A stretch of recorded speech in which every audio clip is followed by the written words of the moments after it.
I still got nothing on the stream. Okay. I just did it a minute ago. Let me see if the phone coupler wouldn't have to be gone. Cues. Input higher here. I can't find my picture.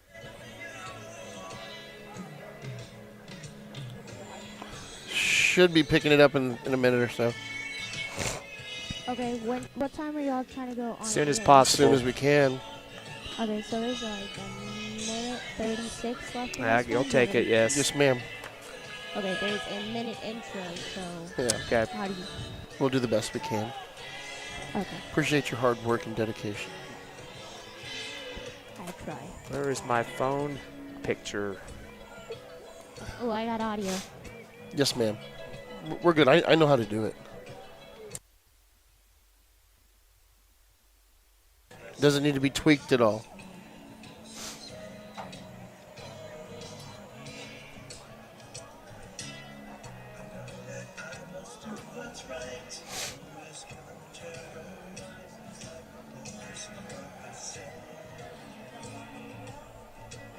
Football programs are being shown Turn tide by the down a Hobbs little. varsity football team. Gotcha. Roger. 40 seconds till intro.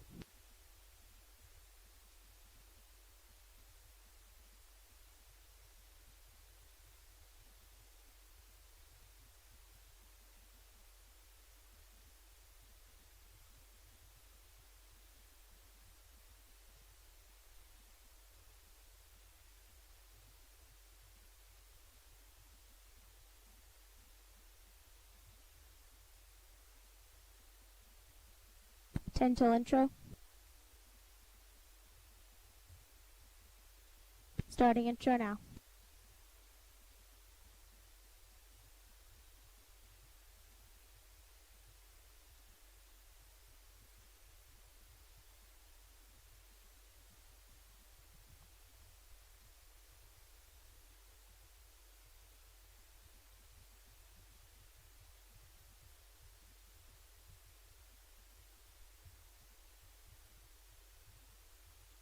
Thirty to go.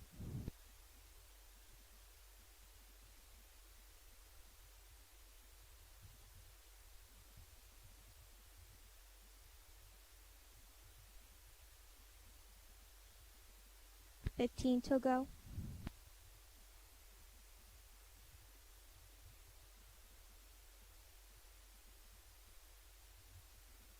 Five,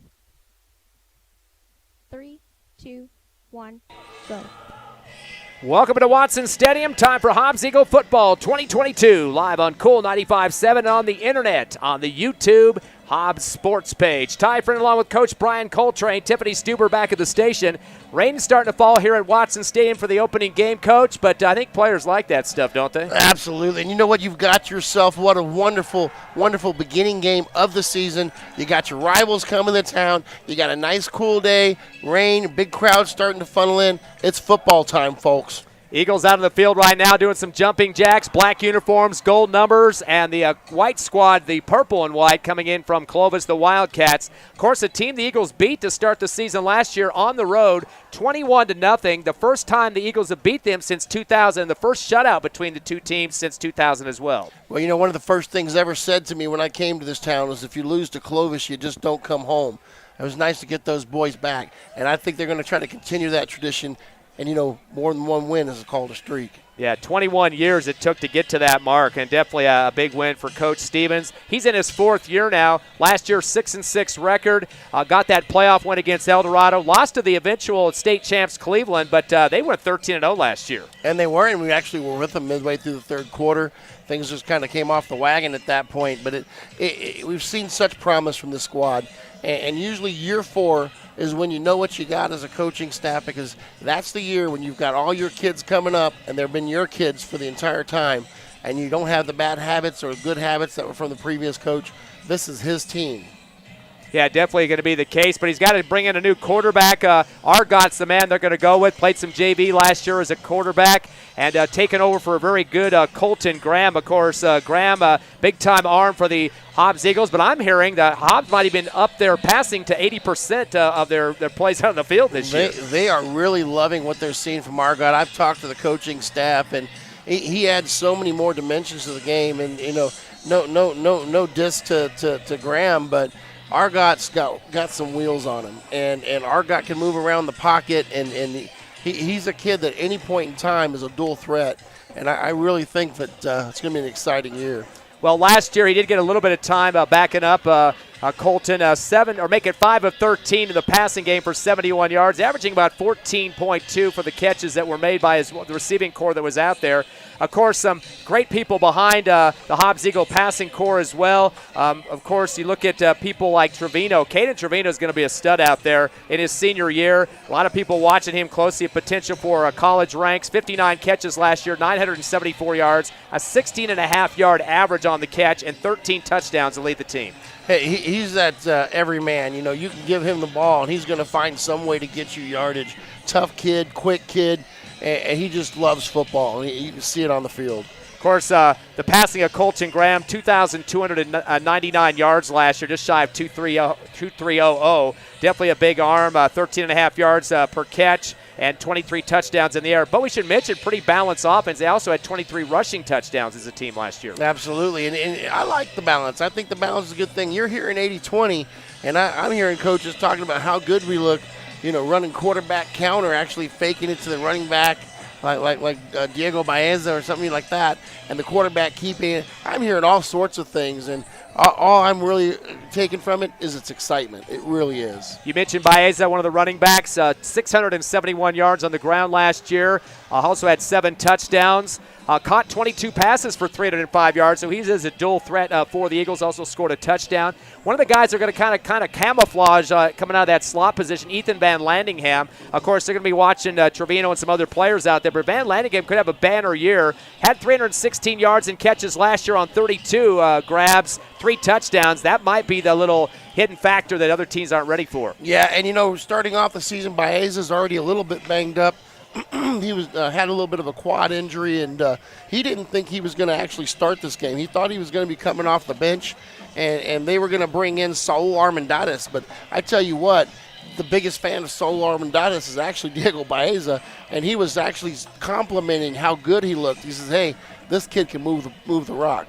Other guys in the receiving core, Evan Ortega, he had 12 catches last year, a couple of touchdowns. And a JV guy moving up to the varsity this year, Jeremiah Yaquez, he was a receiver for Argott for the JV, so that's a good, nice little combination to have some remembrance of what he had last year. Yeah, I really don't think we're going to have problems moving the ball. I think the biggest thing, the question mark is going to be what we have on defense. We did lose a few bodies on that defense, but I happened to run into Andre Alvarado in the halls, and man, that kid has put a lot of work into the weight room. He's looking good, and he says he wants to be a monster this year. Yeah, he's the type of guy who was getting at the quarterbacks, caused 7 hurries last year on the throws for the opposing quarterbacks, caused a fumble as well. He's one of the senior leadership on that defense.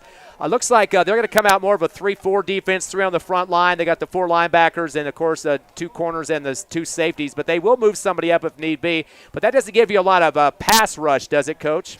Well, you know what? It does. Because really the 3-4 is meant for blitz packages. Your 4th outside linebacker is actually a defensive end in some situations. Because 3-4, it's a hybrid package where that outside linebacker actually serves a defensive end. And one guy coming out of the linebacking core, a big monster last year, leading the team in tackles, Kenyon Singleton, 132 total, but 73 of those were solo tackles by himself.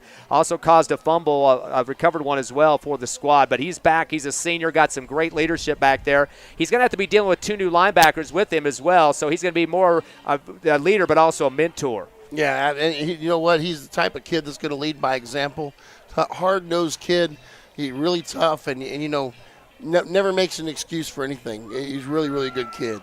You mentioned Armandaris, and 67 solo tackles last year, 8 for a loss, 2 interceptions. One was a pick six, ran back a punt for touchdown as well, and to cause 2 fumbles. So he's going across your stat board there. He was really a really good coverage man last year. He was a bookend on one side.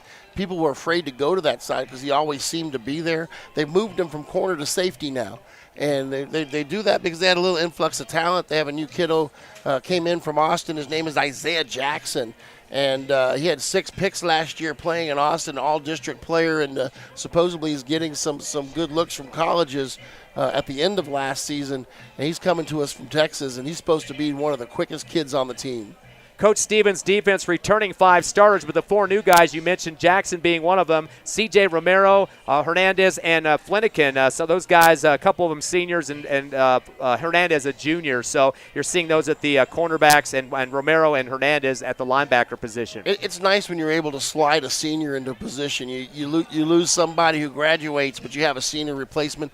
That tells you have a little bit of depth in the program because you always have somebody to plug in there. And that's a good situation to have. There's a lot of people that they lose somebody and they're looking for freshmen and sophomores to throw in there. Yeah, it's definitely the case. And the Hobbs Eagles, of course, know Clovis, usually a running team, kind of a young squad. They had some problems last year. Did make the playoffs, though, with a 3-3 district record, and lost in their first-round matchup on the road to Las Cruces. They got a new coach and then maybe a new system. It's hard to say. Yeah. It's going to be a surprise to everybody in the state what they do. Yeah, Coach McCraw, a former Lovington player from years back. He also coached at Belen, got to the playoffs last year, just 1 game and out. Coached at Socorro years ago, but is also on the staff line coach for Eastern New Mexico. So he does have some background. His dad is a softball coach in Lovington. There you go.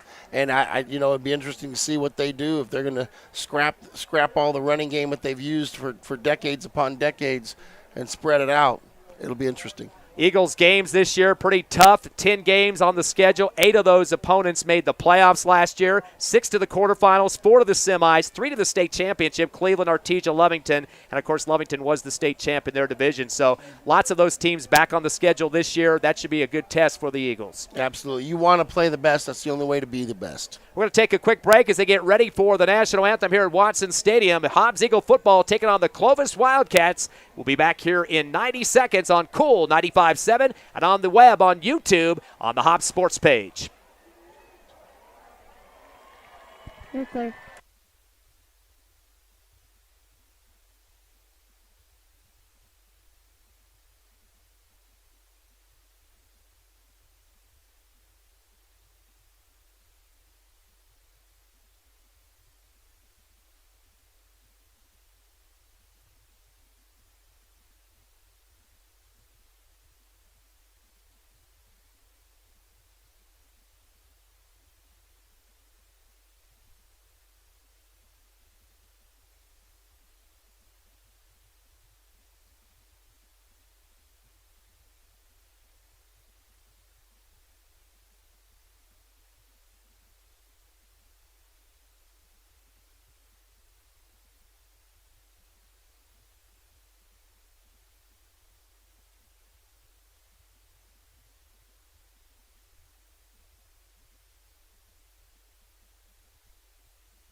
$30.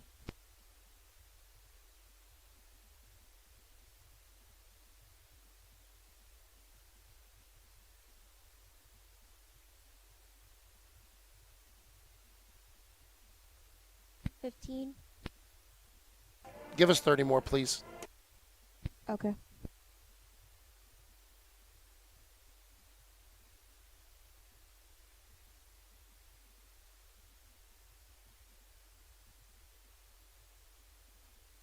$30.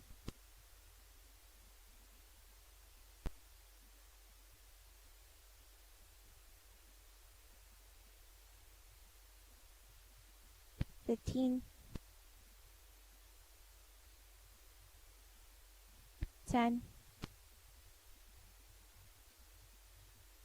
5, 3, 2, 1, go. Welcome back to Watson Stadium as the national anthem is wrapping up. Your Hobbs Eagles and the Clovis Wildcats going head-to-head, the first game of the regular season. Hobbs last year at 6-6 and 3-7 for the Clovis Wildcats. Eagles went to the quarterfinals, losing to Cleveland in that game in Rio Rancho, and it was a loss for Clovis on the road in Las Cruces. We mentioned quite a few of the players for the Eagles that are going to be expected to take a lot of the load offensively and defensively. Clovis brings back a few senior returners, wide receiver R.J. Nora, and the senior on the line, Braxton Miller, and a running back, Cash Roberts. We did see him in action last year against the Eagles as well. Of course, we mentioned Hobbs winning that one 21-0. That was a road win for the Eagles. Cash in that ball game, I believe he went down like in the first or second play of the game because we were expecting some big things out of him. They don't have any rushing yards. Remember, there was an injury early. I think he came out in that ball game. Hobbs again passing for just 136 yards in that game, 85 for Clovis. The rushing game, Hobbs with 169 and Clovis at 123. But the Eagles taking care of business in that one, and kind of a not lackluster game, I think you could call it that. It was not much activity going on in that one. And we were kind of worried at that start of the game because Clovis kept hanging around, but they weren't able to move the ball against our defense, and we hope to see more of that today. We should mention, too, a new center for the Hobbs Eagle offense, Humberto Cadena, and that's always a tough road to hoe because you're trying to get that rhythm and chemistry with your quarterback. Got to get those good snaps to start the game and putting a lot of pressure on you because that gets the offense moving. Well, you've already worked through it through the spring and two-a-days. He's had a lot of snaps, and as long as you don't get the nerves here, you should be okay. So both teams get ready to come out on the field here. As with the 2022 season underway, of course, big game in Roswell tonight on our sister station, KZOR 94.1. The state champ Lovington Wildcats taking on Roswell, a team the Eagles will play both of those squads later this season. Yeah, that'll be a good game, too. It's interesting to see how Lovington's going to react to last season's, big run there, and if they're just going to reload or if they're going to have to recharge the batteries on that season. But good luck to the Lovington Wildcats. As we're still waiting for the teams to come out on the field. Rain has stopped here. I think that's going to be about it for the night. They had a lightning delay early about 6:30 or so, but they removed that from the weather delays, so we will be getting underway on time. Of course, the Eagles wearing the black uniforms and the gold numbers, black helmets, and Clovis the white uniforms with the purple tinge and the helmets as well. And, of course, they don't play in the same district as the Eagles anymore. Has been switched up over the last couple of seasons. Hobbs going to continue to play with Las Cruces and Centennial, Oregon Mountain, and, of course, the new addition, Alamogordo. Yeah, that's going to be a nice one to go see. Alamogordo's not been the strongest teams as of late, so it's good that we get a road game against them as not the strongest team. And there's going to be a kickoff to start. The Wildcats will do the kicking chores, so they'll get the second half. Noah Lerma will be the one doing the kicking as the Eagles prepare for the return. And it's going to be a high end over end, caught at the 10-yard line, brought to the right hash. The Starburst going to be handed off around the right side. Now he's kept to the 25, 30, 35, 40, near left, 50, 40, 35, 30, 20, 15, 10, 5, and a touchdown for the Eagles on the great fake on the Starburst. Caden Trevino, the man we just talked about. That's about an 85-yard kickoff return off the Starburst. First time you touch the ball and you go all the way to the house, that's the way to start a season for the Eagles. You even fooled the announcer on the radio. It's a good fake handoff over to the right side hash. And Trevino just comes around the left with the football untouched and approximately 85. We'll try to get a number on that here momentarily. And, the beautiful thing about running the Starburst is when somebody kicks deep like that and you have time to set it up, it is beautiful to watch it go like that. And that's going to bring up the kicker for Hobbs, Ethan Van Landingham, the senior. He also, of course, is going to be one of the offensive players for the Eagles and delay getting their staff on the field. That's going to be not a big happy smile there for Coach Stevens as a late lineman checks on for the Eagles to get there. That is Josh Ray. Here's the kick now for Van Landingham, up, and it is inside the left upright and good. So the Eagles hit pay dirt first, just 14 seconds into this ball game. Approximately 85-yard kickoff return for a touchdown for Trevino. 7-0 Hobbs over Clovis. We're back in 60 seconds on the Hobbs Eagle Network. You're clear.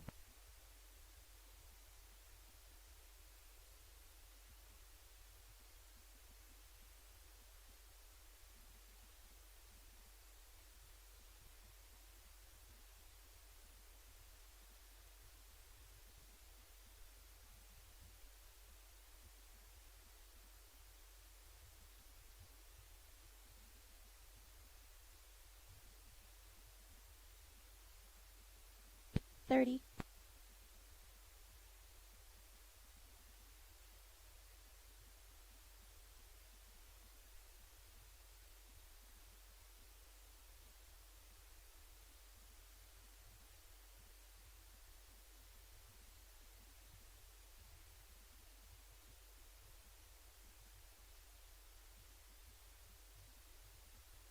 Five, 3, 2, 1, go. Hobbs Eagles go with an onside kick, but this ball's going to go dead. Only about 8 yards across where they kick from the 40. It's going to stop shy of the 48-yard line, and that's where Clovis will just elect to take it in Hobbs Eagle territory. But Hobbs coming off an 89-yard kickoff return for a touchdown for Caden Trevino, leads 7-0. Yeah, Clovis is probably really in shock from that because that's not the way you want to start a season, especially against your rivals on the road. So right now the defense, we're going to see their first little test against this Wildcat squad. Quarterback comes out on the field as he's going to talk to his squad here as they come up to the line of scrimmage. And that will be Jaden Alvarez, the quarterback. They go with a twins look on the left side, slot back on the right, and waiting for the I-back to get ready behind the line of scrimmage. Man in motion right to left to go with the handoff up the gut. It's going to be just a dive up the middle, straight up for about a 3-yard pickup as a big pile-up for the Hobbs Eagle defense. Lined up in a little old-school wing T formation right there. That was something that was really big during the 60s and 70s. Gain of about, looks like 2 yards on the play for V-Hill. Second down and 8 for the Wildcats at the 46-yard line, as they are in Hobbs territory after the short onside kick with the special teams. Little flex bone action here. Yeah, we got the double slot look as we wait for the traditional snap underneath the center. A little bit of delay now. Man in motion again, right to left to go with the pitch. It looks like some procedure penalty could be called against the Wildcats. Maybe somebody jumping on that pitch. So it looks like Clovis is going to a full veer team, tight ends, and you got people lined up tight in slots that are going in motion, the old school flex bone offense. And that is something that you don't see a whole lot in high school football anymore. Everybody tends to go spread. Runs the same kind of offense, but usually from a spread type of deal. This is actually nice to see a little bit of throwback football right there, and it'll be interesting to see how they handle trying to go for distance with it being second and long now. Wildcats break the huddle, come back up to the line. Second down, about 13 now from the 50-yard line, make it the 48.5 in Clovis territory. Again, the double slot look, and coming out of the snap is the quarterback Alvarez. Looks left and right. Gets back down underneath, and I think we got a timeout as Coach McCraw wants to talk to his troops. Doesn't like what he sees on the defense for the Eagles. We'll take a break as well. 10:28 left here in the first. 7-0. Hobbs leading Clovis back in 60 here on Cool 95.7 and on the internet, the YouTube Hobbs Sports page. You're clear.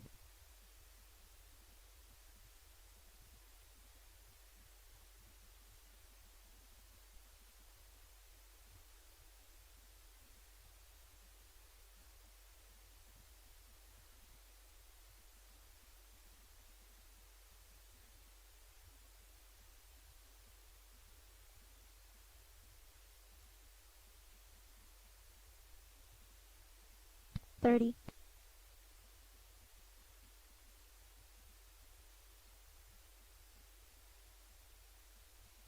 Can you cut in and come back to us? I'm not allowed to cut a spot, but there is 10 seconds left. Thanks.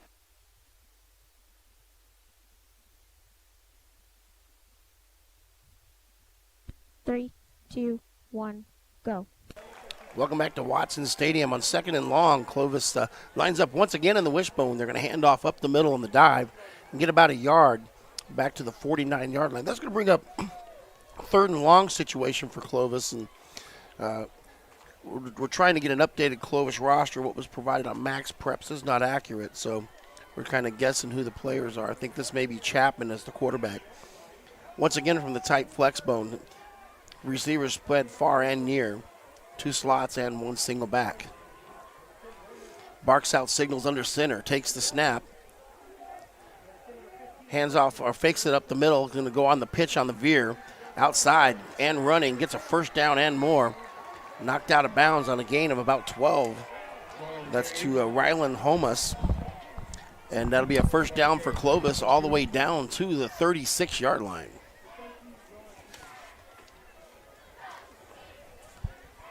And on that play, it was just a little misdirection. You fake the dive up the middle, quarterback runs veer to the outside and makes the pitch.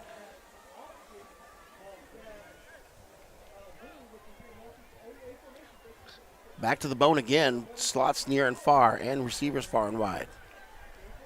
Under center, takes the snap, back to pass, under pressure, he's going to run it himself. Quarterback cuts up, kicks out of bounds, gain of about 6 on the play, all the way down to the 29-yard line. That's going to make it about a 2nd and 4 here, maybe 2nd and 5. That's quarterback Malik Phillips. They gave all the rosters wrong to all the sports announcers and the rest of the booths. So we are scrambling to try to get caught up on that. They're going to say he actually went out of bounds a little bit sooner than what we thought there. Looks like a 5-yard pickup for Phillips. Of course, Phillips, a multi-sport athlete, also plays basketball for the Wildcats. 2nd down and 6 now for the purple and white at the Eagle 31-yard line. And they just gave him a little bit too much time to read the field on that play and got up to the left sideline. And we're getting up the field too much underneath. We got to stay home because they are running misdirection. 2nd down and 6. As they're taking a little delay here on the snap, receiver on the right side. They got the 2 slots once again. Man in motion right to left. Going to pitch around the left end. Heading to the far sideline is Korkosamek, and he's heading to the 30, and he'll get up for about 3 or 4 more yards. Across the 30 down to the 29-yard line, gain of 4. And that'll be his first run of the ball game. What I really love to see there is that there was a lot of black jerseys that got there on the tackle. And first one made the hit, and you see 3 or 4 pile on. That's what you want to see.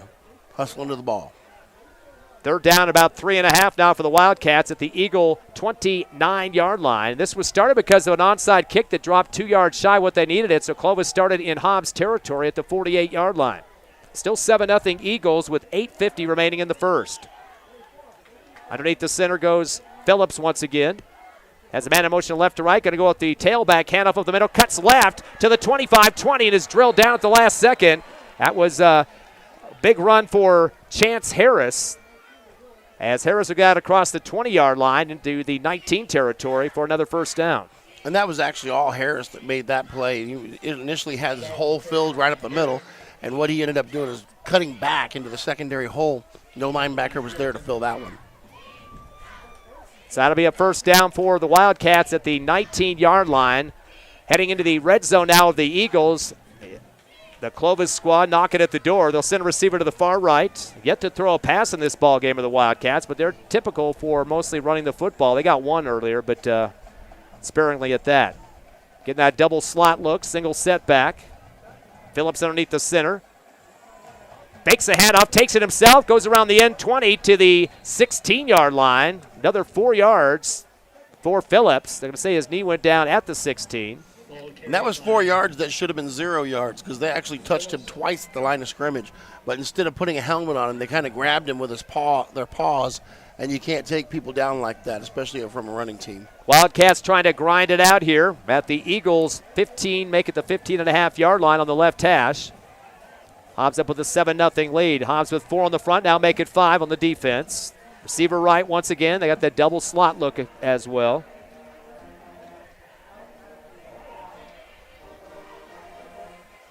Man in motion left to right. And now lining up on the right hand of scrimmage. We got those 2 slots once again. Long delay on the snap. Phillips is going to hand off the tailback up the middle. Angles right and is plowed down under at the 15-yard line. Falling forward for the Wildcats, Chance Harris. Zayden McPherson on the tackle did a great job of getting in that hole and closing it quickly. That'll be about a 2-yard pickup now for the Wildcats. Brings up a 3rd down and about 4.5 for the Cats. Middle of the football field, though, knocking at that door once again. Wildcats bending but not breaking at this point. A couple angle runs to the far sideline got Clovis some good field position here as they're trying to tie up this score down by 7 with 6:50 left first quarter. Eagles a little kind of scrambling on defense as they break their huddle a little late here as Clovis up on the line, but they wait just a minute to get the snap. Stay in the same formation with those 2 slots, man in the backfield. Back to pass. A throw at the Airing it out to the left corner of the end zone and leaning backward for it, but not making the catch. Little fade route to that left back pylon, and it's not going to be complete. So they'll have to run back and run another play here. Pass was intended for Devin Gillespie, incomplete, and that'll bring up a 4th down. Big decision for the Wildcats at the 14. That'll be about a 31-yard field goal. I think they're going to go ahead and go for it here. They're not going to rely on the kick game. And part of the reason we break our huddle so late is we're trying to declare strength. We're trying to see where they're putting the tight end, how they're moving up, so we can flip our defensive line. So big down here, 4th and about 4.5 for the Wildcats in Hobbs Eagle territory at the 14-yard line. Single setback, back to pass. Phillips is going to dump it in the left flat, but behind is a intended receiver. A little out route on that far left sideline from the Clovis bench. That was intended for Campo Kamanuka, and that will be incomplete, and the Eagles will get it back on downs. A major mistake for the Wildcats. Could not get themselves any points out of 41 for the Eagles has come off the bench. I don't have a name for him. He actually hit the quarterback as he was throwing it. He actually made the play, but unfortunately I don't have a name for that player. 1st and 10 for the Eagles at the 14-yard line of their own, leading 7-0 here in the first quarter. Arcott waiting for the shotgun, trips right, receiver left, first offensive play of the game. High snap, pitch or pass off the right side, 15, 20, cut back to the 25, and that should be enough for the first down on 11. We got some extracurricular after the play. Clovis hitting some people after the whistle, and kind of wonder if that's could be a penalty on that for late hits. And catch made for the Eagles after an 11-yard pickup. Diego Baeza is going to get, looks like more than that, 12. And one of the Clovis players is kind of being dragged back by his teammates over there because he's just a little bit too involved. So Baeza getting his first catch of the ball game. Trends left, receiver right. Split formation backfield as Argot waits for the snap on the shotgun. He's going to give the delay handoff up the middle to the 30 across the 31-yard line, and that's going to be about a 4-yard pickup for the Eagles. Nice little just bread and butter run play right there. Stick it in the belly. Baeza, let him go forward up the middle. And one of these points you're going to see Argot actually pull it out of the belly and run. That's going to be exciting. Actually, it was Caden Trevino coming out of the backfield. He's going to go back to the receiver down on the left side and make it a trips look for the Eagles. 2nd down and a long 4.5. Single setback next to Argot taking the shotgun. He's going to throw the dump out left side, caught by Trevino, 30, 35, 40, 45, tries to spin and is thrown down almost by the helmet that time, gets the first down and then some. That's going to be about a 16-yard pickup for Trevino. I'm going to tell you right now, and I'm hoping our coaching staff sees the same thing I do. Clovis is not adjusting well to our receiver trends. As we shift receivers back and forth, they're not shifting their defensive backs. On that side, there was only 2 people covering 3 receivers.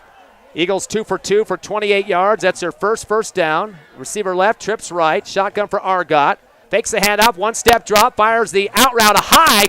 Big catch for Trevino. Going up over the high jump bar that time. Back over the top with his 2 hands over the head and pulls it down after an 8-yard pickup on that one. Actually make it a 7-1 for Trevino. Offenses come out on all cylinders. They're just dinking and dunking right here, but they're getting 6 and 7 a pop.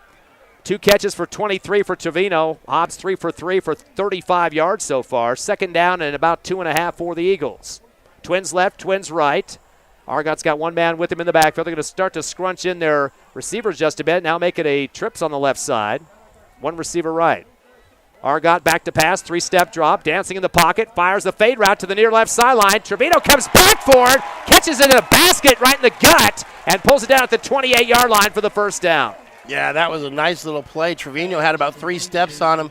Argot threw it just a little bit shallow, so Trevino had to come back and make the play, but chains move again. Another 16-yarder. He's got 3 catches for 39 yards, and 4 for 4 passing now for Argot. 61 total in the air, and that is the second first down for the Eagles. Very aggressive on the passing game, leading 7-0 Hobbs. 4:33 left first quarter. Twins left and right, man in motion.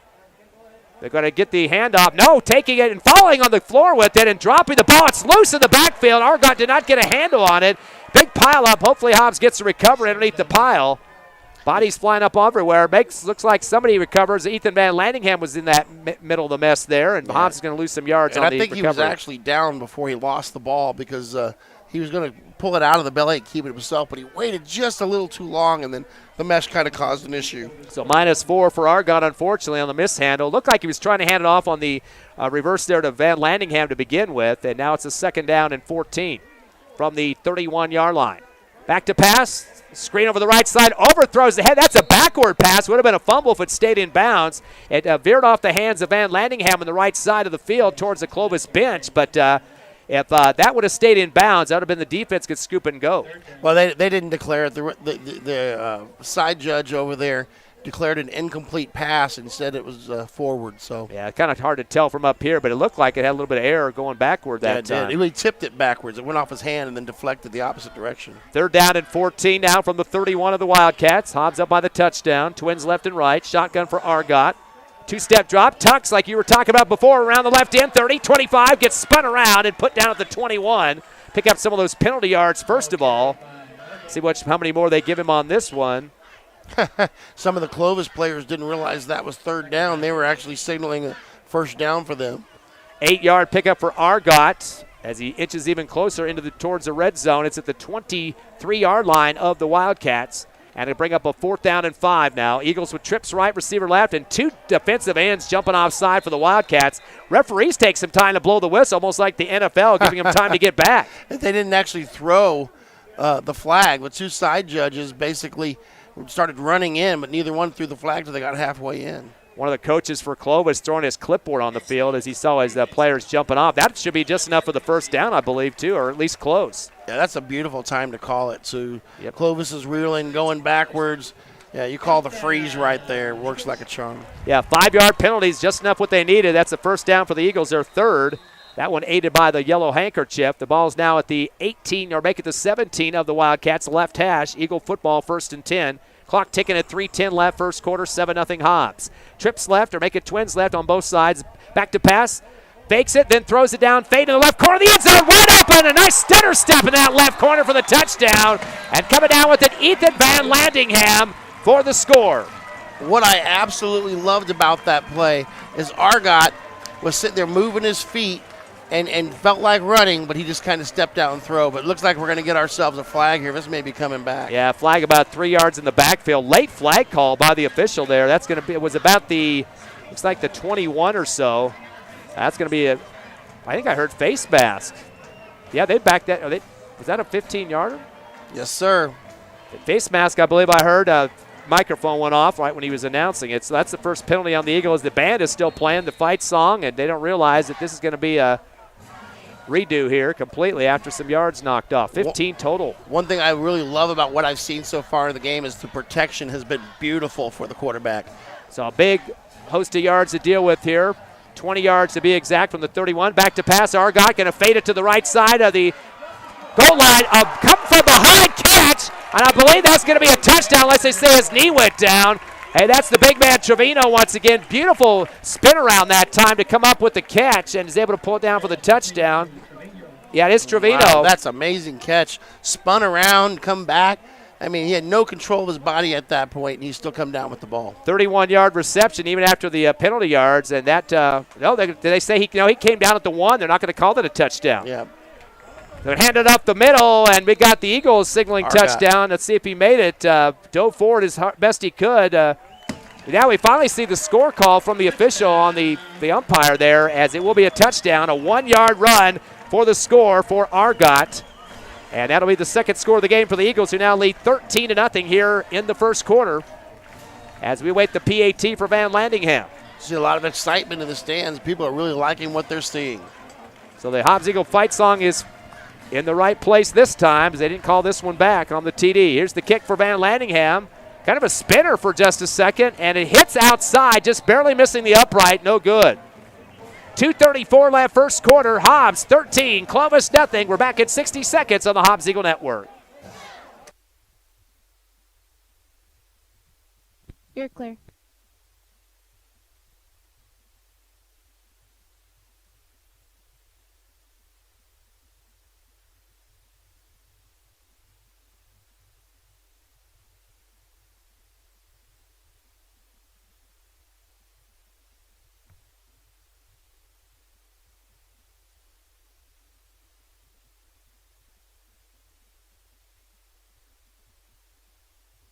$30.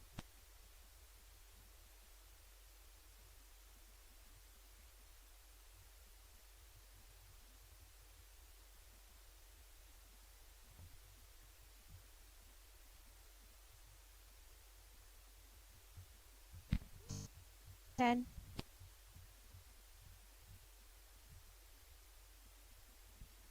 Three, two, one, go.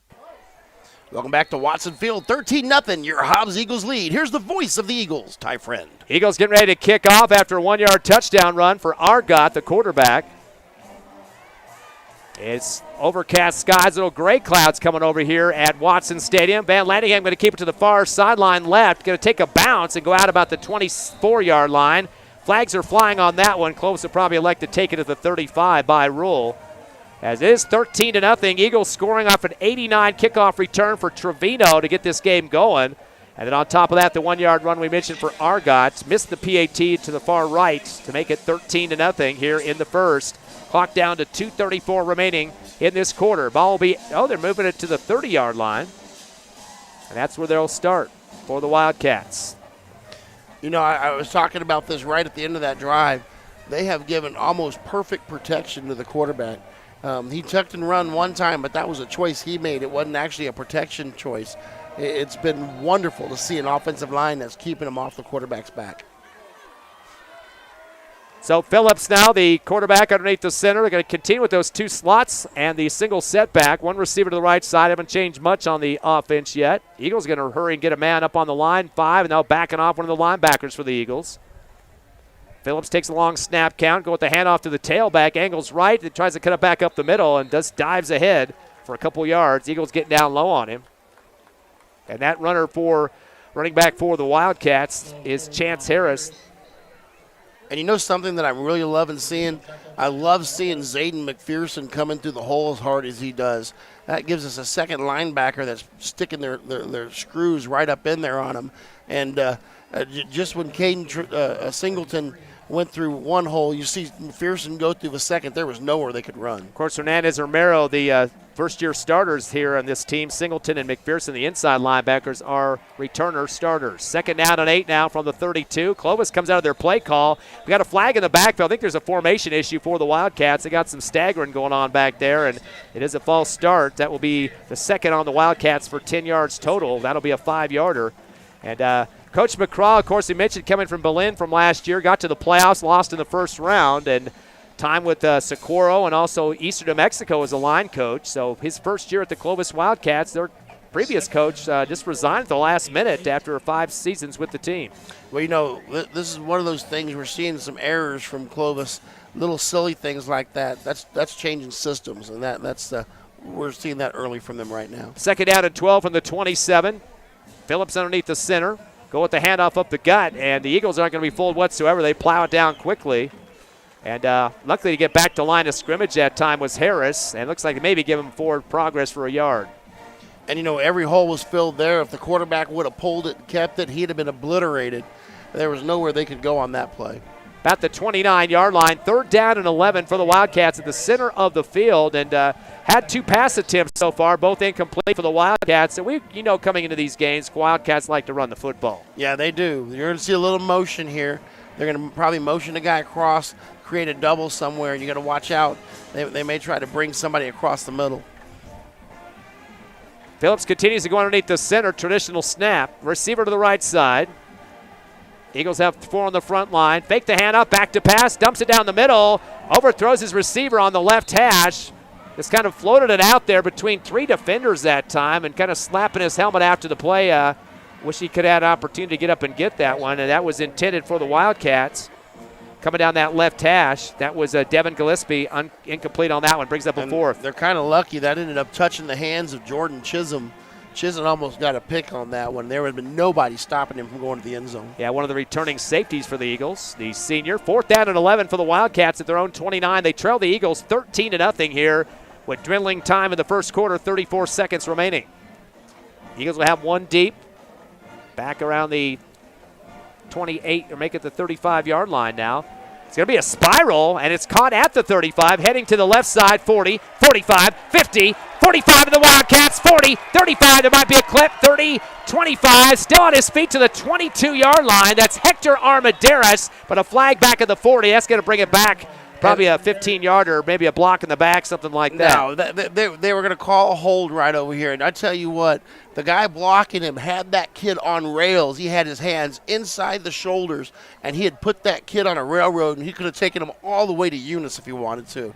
That would have been about a 40-yard return, but they're going to bring it back with 10 yards on the holding penalty around the 40-yard line heading in. So Hobbs will still, looks like they might be back to maybe either to the 50-yard line or maybe back in their own territory, depending on the spot of the foul. They are going to mark it started at the 39, so it should go back to the 49.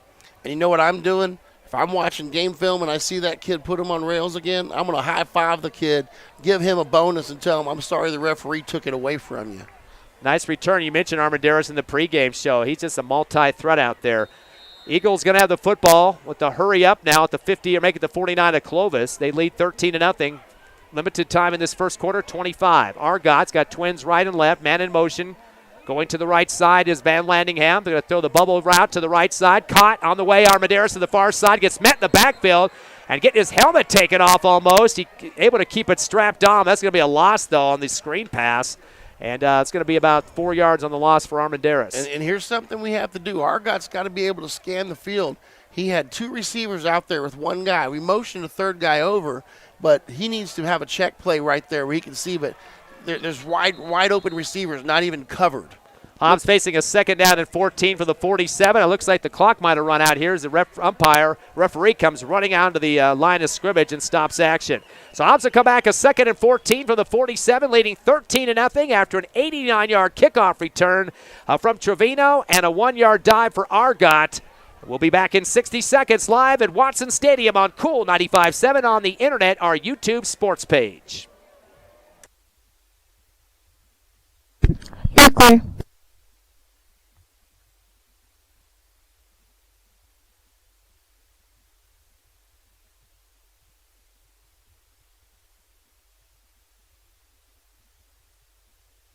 You said 60, right, Ty? Yes. Okay, just making sure. About the internet volume. It's still too loud. Can you adjust it, please?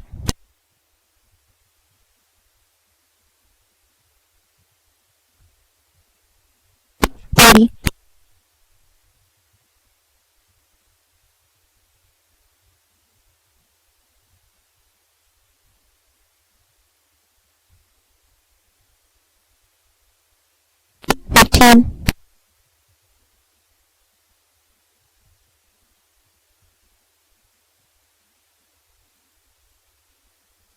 Five,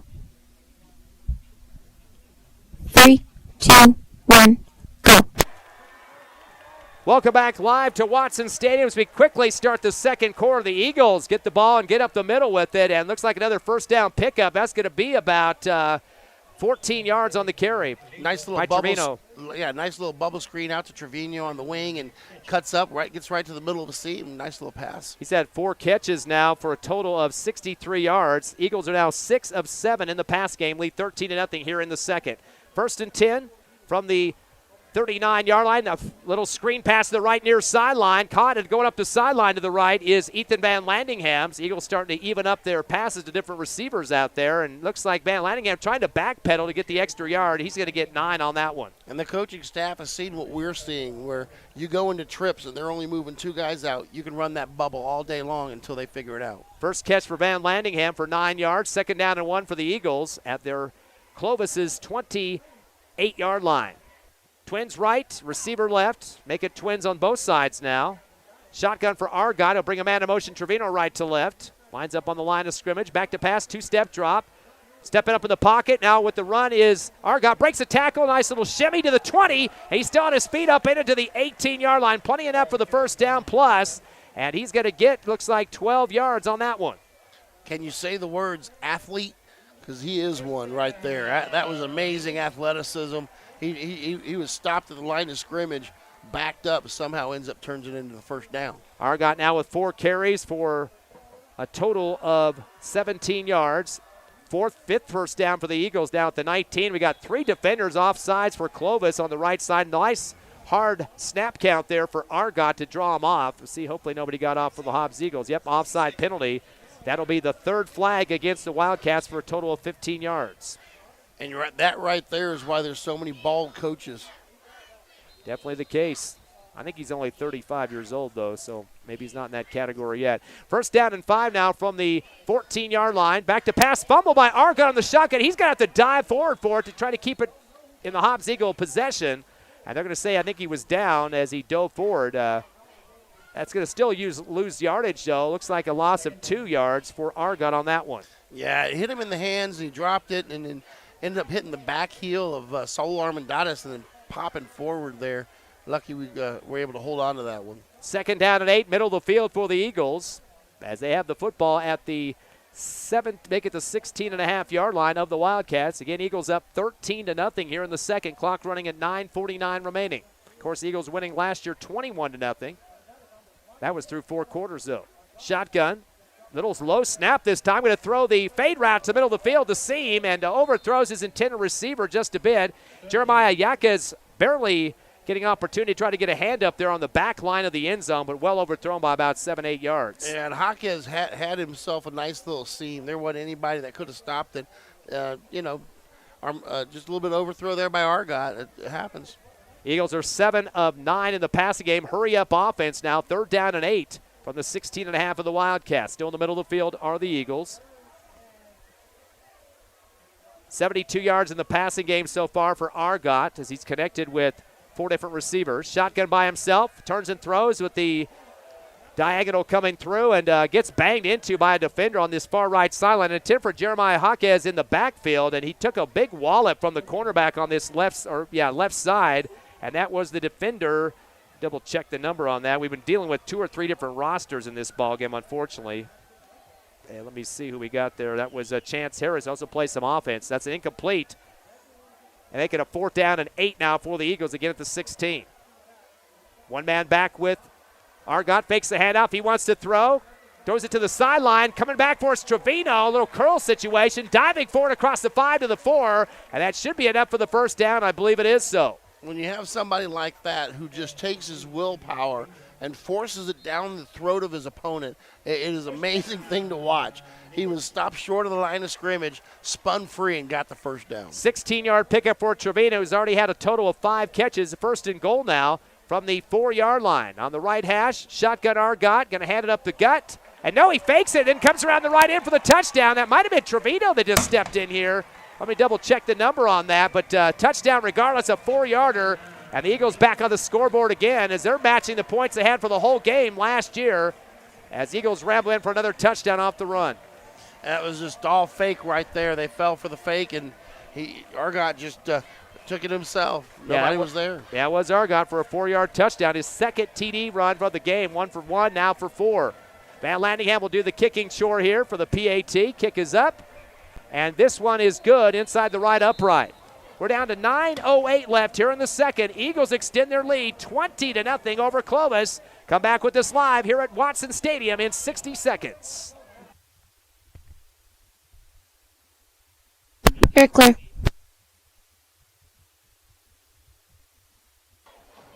Did the sound adjustments help? Yes.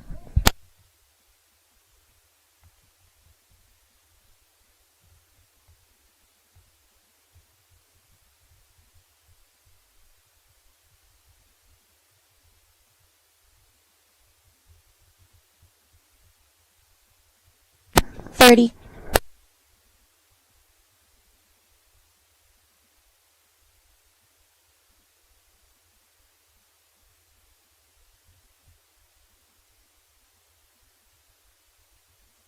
15.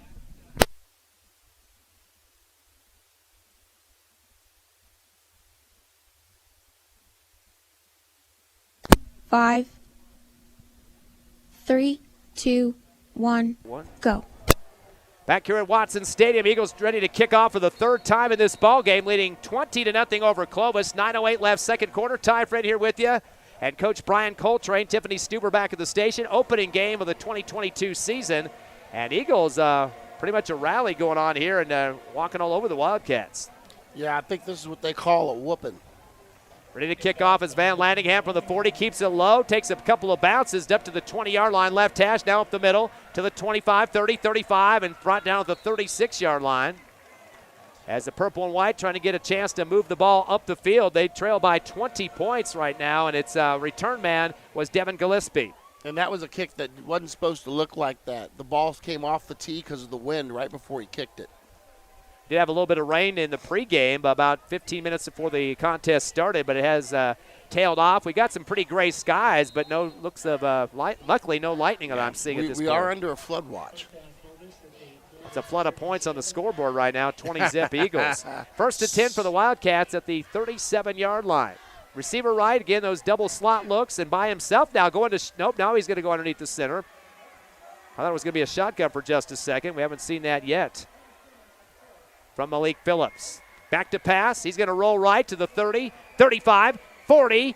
Tries to hurdle one defender for the Eagles, and you're not supposed to be doing that, but he's going to get away with it. He's going to get up ahead for about 5 yards, up to the 43-yard line, does Phillips. And a good job by Hector Armendariz stopping up, kept his feet moving, was able to clip enough shoulder on him to get somebody else there to help. 3 carries for 14 for Phillips now. Ball marked to the 43-yard line. Second down and 5 at the 43 is where they're going to mark the touch of the football there.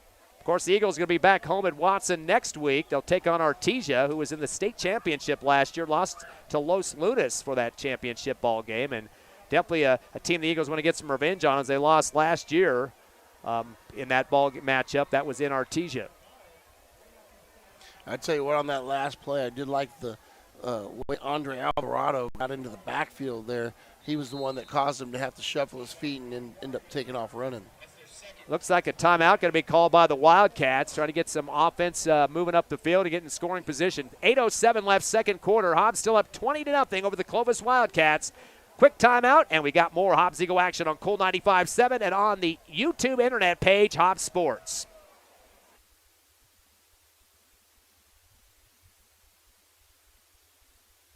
You're clear. How long did you say, Ty? 30, please. Okay.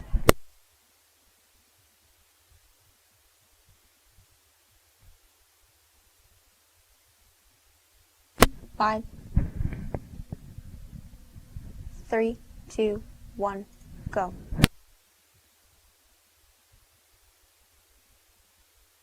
Welcome back to Watson Stadium. Ty Friend, Coach Brian Coltrane with you as the Eagles lead 20-0, opening game of the 2022 season.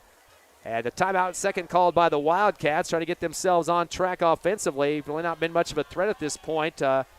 3 passing attempts, all incomplete, and pretty much Malik Phillips been carrying the football as the quarterback up the middle quite a few times, and also Chance Harris, the only 2 that have really carried the football here through this first half. If you use more timeouts than you've actually got first downs, that's not a good offensive night.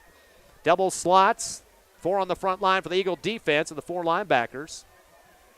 Man in motion right to left, fake the pitch, rolling right is Phillips. He wants to throw, goes to the sideline with it on the out route, but overthrows his receiver up the sideline right side in front of the Clovis bench, and receiver just kind of stood up and said, nope, that's way past me. I'm not even going to try to get up for that one. And incomplete. 0 for 4 now are the Wildcats in the passing game. And that one was intended for Ernesto Acuna. And, you know, he had good protection. He had time back there. They did a good job of protecting for him, but unable to find the receiver open. Malik Phillips, a 5'11" quarterback, doesn't have a lot of size out there. Third down and 5 now from the 43-yard line of the Wildcats. They trail 20-0. Man in motion left to right. Delay handoff up the gut. Driving across the 45. You need to get 5, but you're only going to get about 3 out of it. And there's a lot of pushing coming from the Hobbs Eagles up the middle. And now we're talking about a decision. Here they are in their own territory, 4th down, middle of the field. Do they punt? Do they go for it? You're down 3 touchdowns. Have a feeling they're going to try to go for it. If they don't get it, they're giving Hobbs really good field position. That was Chance Harris, the man with the carry that time for 3 yards. And now a 4th and about 1.5 yards. Make it actually 1 yard now for the Clovis Wildcats at their own 46. You got to wait for a big, hard snap count here with the Eagles. It can't be jumping off sides. Hobbs burned them on one of those earlier when they had the football. 4th and short. Two slots and a man in the backfield. Man in motion left to right. Going to go with the tight tailback. Hands off angle right to the 50. 45 gets the first down plus. He'll get about 12 on that one, and that will move the chains for the Wildcats for their third first down. And, when they run this flex bone like that, you got to watch the way the guards step. The way the guards step will take you to the ball. You step wide, you step wide with them. The only time you have to worry about is if you pull a backside guard on a counter play. And if your linebackers watch the guards, they're going to take you to the ball. Carry for that one for the Wildcats was Chance Harris, 9 yards on that, first down. In Eagle territory at the 44. Single setback. Twins left this time. They had the receiver. Handoff up the gut. Nothing doing for the Wildcats. Eagles wrap it up quickly. Maybe a gain back to line of scrimmage, which not much of a gain whatsoever. I believe that's Harris once again. I think 68 Joshua Ray was the one that was on the tackle there. He's listed on our roster as a guard, but he sure put his body in front of that. Maybe 60. It's hard to see the numbers from here. It's either 60 or 68. No gain on the play for Harris. That'll stay at the 37-yard line. Second down and 10 for the Wildcats. 6:16 left, second quarter. Hobbs up 20-0 over Clovis. Wildcats back up the line of scrimmage. Will send one receiver right, slot left and right. Man in motion left to right. Give the hand up the middle again. And Harris is just trying to move the rugby scrum here. Nothing spectacular for the Wildcats. Pretty basic stuff up the gut. 3 yards in a pile of dust. I believe again that's Harris. And he's going to get about 4 yards on that one. So he's pretty much the primary running back here. Pretty young Clovis team as well. Of course, the Eagles bringing back a lot of people. We mentioned in the pregame show, I think it was about 13 total, offense and defense combined. And the big O's in the game. They've got Oliver Hill playing nose guard right now. Third down and 6 from the 39-yard line of the Eagles. Wildcats bring a man in motion right to left.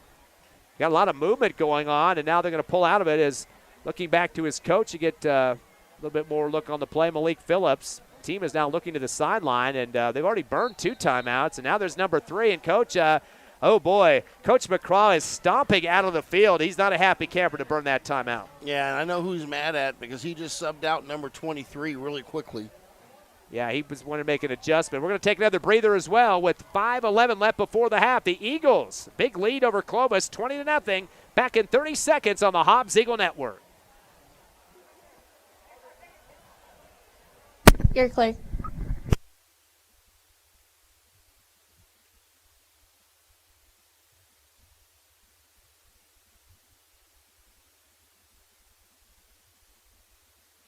$15. 10. 5.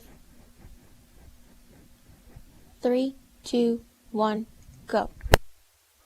Back live here at Watson Stadium as the Hobbs Eagles lead 20-0. Clovis burned their third and final timeout of the half. They trail by the 20 with 5:11 left. They have a third down and 6 from the Eagle 39 right hash. Hobbs going to load up with 4 men in the box, make it 5 now. Double slot, single setback, back to pass. Phillips going to put it down the far sideline, and it's going to be almost intercepted and slapping his helmet in disgust. That should have been a pickoff. Isaiah Jackson. Yeah, you mentioned him, the transfer coming in from Austin, Texas, and both hands on the helmet, slapping hard. He went up high for it on that far right sideline, and that was just put up for grabs there, wide open. He was like an outfielder waiting for that one. And he read it really well. He was actually in the hip pocket of the receiver. Once the ball was in the air, he peeled off because he could see it, and he had to jump really high up there, but just couldn't quite come down on his paws. Can you imagine burning your last time out of the half and then just having a ball just lofted up there for an INT? Yeah, absolutely. So Coach McCraw not probably a happy camper. 4th down and 6 still. Make it 7 at the 39-yard line. Clovis football still. Double slot, receiver left and right this time. Back to pass, 3-step drop for Phillips. Lofts it out again to that far right sideline. Almost picked off a second time by Jackson. Yeah, I tell you what, this kid has got a great read. He has moved from safety to corner, and I mean, he is absolutely dominating that side of the field as a corner. That's going to be another turnover on downs, the second of the ball game, one in each half, or one in each quarter, I should say.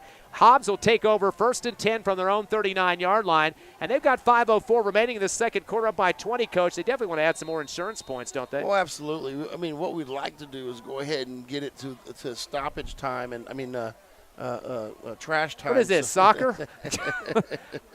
I know football originated from soccer. Handoff going up the middle to the 40, 45, heading to the far side, 50, 45, and diving ahead is Trevino. He's going to pick up a first down, make it 17 yards on that play. Should move the chains for the Eagles. Don't see any flags. That was Argot. That was not Trevino. Argot pulled it out of his stomach and kept it himself.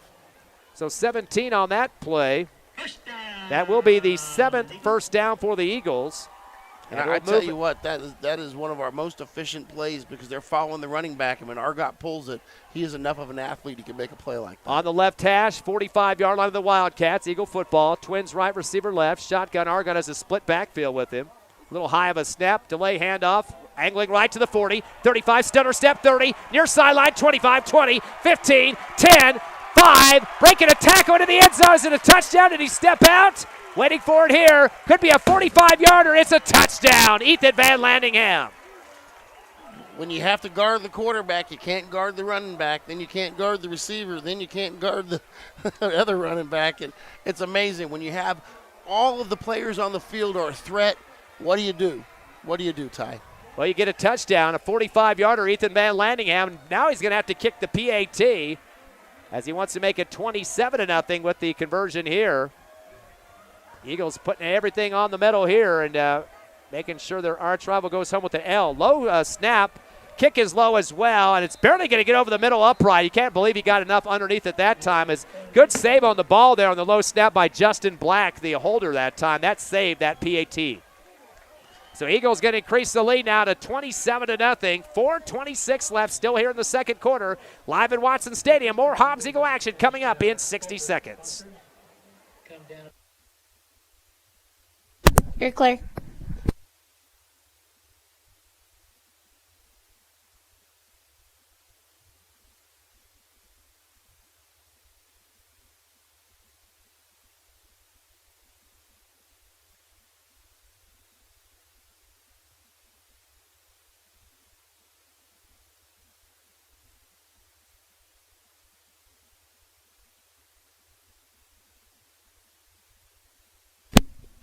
$30.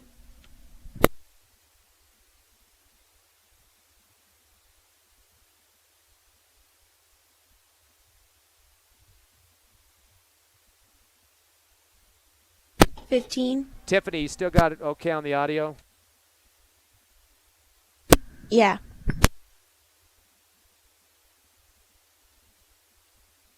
5, 3, 2, 1. Go. On the kickoff, fumbled at the 35 by the Clovis Wildcats. Looks like one big lineman trying to get his hands on. I don't know what the heck he was trying to catch for the Wildcats. I believe they do recover it. And that was an attempt by Gregorio Cordova. He's a tackle, senior tackle for the Wildcats. Put up his big paws. He's got to be about 6'3", 6'4", but they somehow get the recovery off the fumble at the 36, and that's where the Wildcats will start. They trail the Eagles 27-0, 4:24 left, second quarter.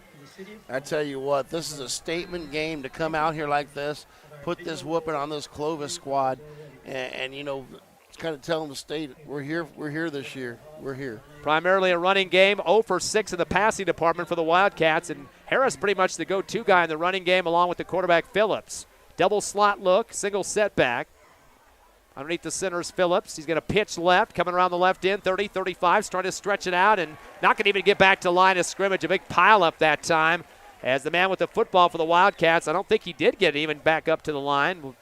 And the back for that play, apologize with our multiple rosters that we're dealing with tonight. That was Ben Foster's first run. He gets back to the line for no gain. I'll tell you what, Nathan Cesedas did a great job slopping off the block from the wide receiver to make that play on the edge over there. So we got back to the 36 left hash this time. 2nd and 10 for the Wildcats. Receiver left and right. First they start with a double slot. Now they're going to send one of those guys off to the right side of the field. And that's going to be Kampai Kazulu. Twins right, receiver left. Delay here underneath the center's Phillips. He has a man in the backfield with him. He's going to roll right. He wants to pass. Back to the 29. Gets up in it as he throws. The pass looks like complete at the 45. He got sideswiped, and his hip taken out that time as the catch made on the far sideline.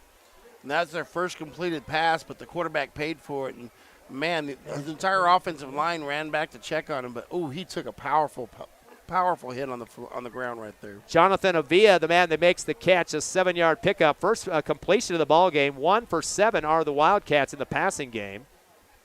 And he's back up. I thought they might take him off after that one. So 3rd down and 3 now from the Wildcat 42-yard line, still in their own territory. They trail the Eagles 27-0 with 3:21 left second. You had a score earlier, too. Roswell up on Lovington, right? Yeah, that was 14-7. And Eunice was trailing Raton 14-0.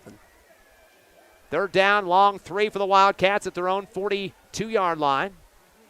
Man in motion left to right, one of the slots. Handoff up the middle, angling right now. It looks like Harris trying to get outside that right hash. He might have got a yard on that one if he's lucky. Yeah, I think he's right back at the line of scrimmage. Yep, you're right. No gain on the play for Harris. Oliver Hill basically held up a block right there, and then Singleton come in and cleaned it all up. Another 4th down situation for the Wildcats to the 43-yard line, right hash. They need to get to the 46 for the 1st down, still be in their own territory. And they're going to take a long delay to make a decision here. I think you're down by this many points, that close to the midfield. You might want to go for it here, but the Hobbs Eagles, I guess, going to be ready for that as well. Yeah, 4th down and 3. They hadn't had much luck going for it. I think punting is the wise choice. They were in a huddle for a long time. A high snap over the head of the punter. He has to trail it back to the 20. He's going to pick it up. Going to have to run with it. He breaks one tackle and is knocked down at the 29-yard line. We got bodies flying everywhere. There's a late hit for Clovis. That's Roe Morgan taking a shot at the Eagles that time. Now the referee has to throw his hat up for another flag. Hopefully the Eagles didn't try to retaliate. They might have offsetting penalties on this. Yeah, what ended up happening is he basically was taunting coming off the field, and so he draws the foul and then ends up committing one. That was Devin Gillespie, the punter. He got pulled down at the 24 after having a high snap. Thought he had come down with it for a minute, but it fumbled off the end of his fingertips and tried to run it up the middle, and the Eagles plow into him. So multiple fouls here. I'm betting it's going to be an offsetting situation. Yeah, and it was Andre Alvarado who they had the extra activity. One of the Clovis players hit him. Alvarado put his hands in the air. He was happy with himself. He didn't retaliate, but he left his hands in the air, and he goes off, ha, ha, ha, laughing. And that's what they got him for, basically taunting. Still haven't had any signals yet, so we'll have to wait and see. We got a white cap referee threw his hat on the ground. He threw the first flag and then had to throw another one, so he had to take the hat off to do it. So a big white hat in the middle of the field here at the 22-yard line. Flag on the left hash as well, and a 4-referee committee going on to decide how to sort this out. You got to get the plays right and where to mark it off. So here from. it is. It all happened after the play. Dead so balls. The play stands, dead ball foul. Should be our ball, no mark off either way. If it's a penalty on each team, they'll clear those out. Yeah. Now that happened after the play was right, over. So both dead ball fouls, correct. Yeah, so it should be our ball regardless. Referee still have no hat on his head here. He's going to make his call. Personal foul on the first one. Going to go against the Wildcats. Against the Eagles, too, so I thought that was going to happen. They'll clear them out. Replay the down. Oh, we got a third foul. Hobbs picked up another personal foul. Unsportsmanlike, I mean. Oh, that's going to be the extra foul. Gets the Eagles the 15 yards. They got the extra unsportsmanlike conduct penalty, so they do tack that off against the Wildcat, or against the Eagles. Yeah. That's the second 15-yarder called on the Eagles in this first half for 30 yards total. Now, you're the referee here. Wasn't the play already over? So there should have been a change of possession at the moment the play's over, and then the foul. Yeah, those should all been dead balls. They should mark 15 off the Eagles where the fouls were called. So so it should be our ball. Should be, yes. That they looked like all dead ball penalties to me. Well, they had to be. I mean, there was all extracurricular after the play. I won't be able to believe if they're going to repunt this. There's no way. See if looks like offense is out on the field. Yeah, that's definitely. We've seen stranger things, and that's not the TV show. Yep. Hobbs football will have it at the backed way up to the 39, or 41. They are in Clovis territory on the right hash. Clock stop at 2:25 left here in the second. Eagles up 27-0. So they had a 15-yarder against Clovis, two 15-yarders against the Eagles, so they get the extra foul, which gives them the penalty mark off. But they will have a first down, 1st and 10. Coaching staff's kind of making sure what the call is for the Clovis, and now they're going to back it up even more, so they must not have marked it off in the right spot. Now they put it down to the Wildcat 46, so 5 more yards. That's why the Clovis staff was out there talking to the refs on that one. They may have stayed at a Holiday Inn Express last night. Trips left, receiver right for the Eagles at the Clovis 46, up by 27. Shotgun, Argot fakes a screen left. He's going to put a seam route down the middle, overthrows his receiver by about 2 yards on the left hash 10-yard line. That was in stride, but a little bit past the outstretched hands of his intended receiver. And, boy, Eagles are licking their chops on that one. I believe that was Van Landingham out there on the incomplete. That was, and it was just a step long, beautiful ball thrown by Argot. Van Landingham just couldn't quite get there. What about that line protection? Beautiful. Plenty of time, just beautiful. No pressure at all. 8 of 12 in the passing game for the Eagles, though, on that miss. 5 catches so far for Trevino. He's got 69 yards on those 5. Van Landingham with a 9-yarder and Baeza with a 12-yarder. So 3 receivers coming up with catches so far. 2nd down and 10 from the 46. Shotgun to Argon off a split formation. Hands the ball up the middle. Angling left and getting pulled down by the knees that time, and maybe got some forward progress. Looks like they do give him a few more on this one, dragging people with him. Yeah, Diego Baeza hauling the carry right there. And he had a hole. The line did a pretty good job of getting a good push. Linebacker come up and filled it. But I tell you what, whoever's feeding the offensive line coach tonight needs to make him an extra pork chop. Looks like, I said, his knee went down quicker. A 2-yard pickup at the 44 of the Wildcats. Clock down to 1:52 remaining in the half, 27-0 Eagles. And we got a flag as the hike is made. And it looks like the official on the far left, the line judge, is going to go with a false start against the Eagles. That'll be their 3rd penalty of the ball game for 35 total. And, I'm seeing the wind change right now, and that worries me that we may have rain in our future. Usually when the wind picks up, that means something. I'm going to check the weather map for us right now. Hobbs Eagle Marching Band getting ready for their first performance of the season. Be a brand new band director, too. We'll talk about that at halftime. 3rd down at about 14 for the Eagles, back at their own 49. Trips right. 1 receiver left, clock to 1:35 and ticking in the 2nd. Argot back in the backfield, has 1 man with him on his right shoulder. Fakes the handoff, 1-step drop, steps up pocket, fires the fade, wide open to the 20, catch 15, 10, 5, and a touchdown. That's going to be a 49-yarder for the Eagles, or actually, correction, make that a 51-yarder for the Eagles. That was Jeremiah Jaquez. He mentioned he's definitely one of the newbies coming on from the JV team up to the varsity this year and in for the touchdown. Yeah, the junior was wide open. Argot, all he had to do was just throw it out there in a nice little pace, and he threw it right on a dime. Jaquez didn't have to slow down any. Touchdown, Eagles. That's the first passing touchdown of the season for Argot, connecting with Jaquez for 51 yards. As we wait for the extra point with 1:23 remaining here in the 2nd quarter. High snap, it's fumbled. Trying to pick it up, and now rolling left is Van Landingham on the fire. He wants to get everybody open. Now he's running to the far left sideline, throws it up for grabs, left corner of the end zone. The snag made out of bounds outside the left back pylon, and it will be incomplete. But a nice job for Van Landingham to get away after a problem for Black. Another low snaps, having a little bit of issues in some of their PATs tonight. Yeah, early in the season, we've got to get that ironed out. So the Eagles leading 33-0 with 1:23 remaining. We should mention the Eagles are just 2 points away from mercy roll clock in the 2nd half, or maybe in the first half if they can get those 2 more points. We'll take a quick 30-second break and come back live on Cool 95.7 and on the internet on our YouTube Hobbs Sports page.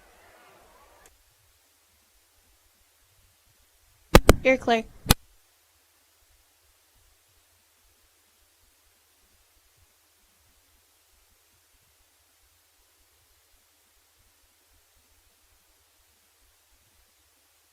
$15.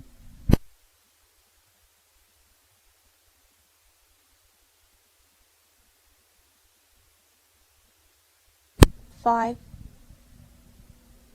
3, 2, 1, go.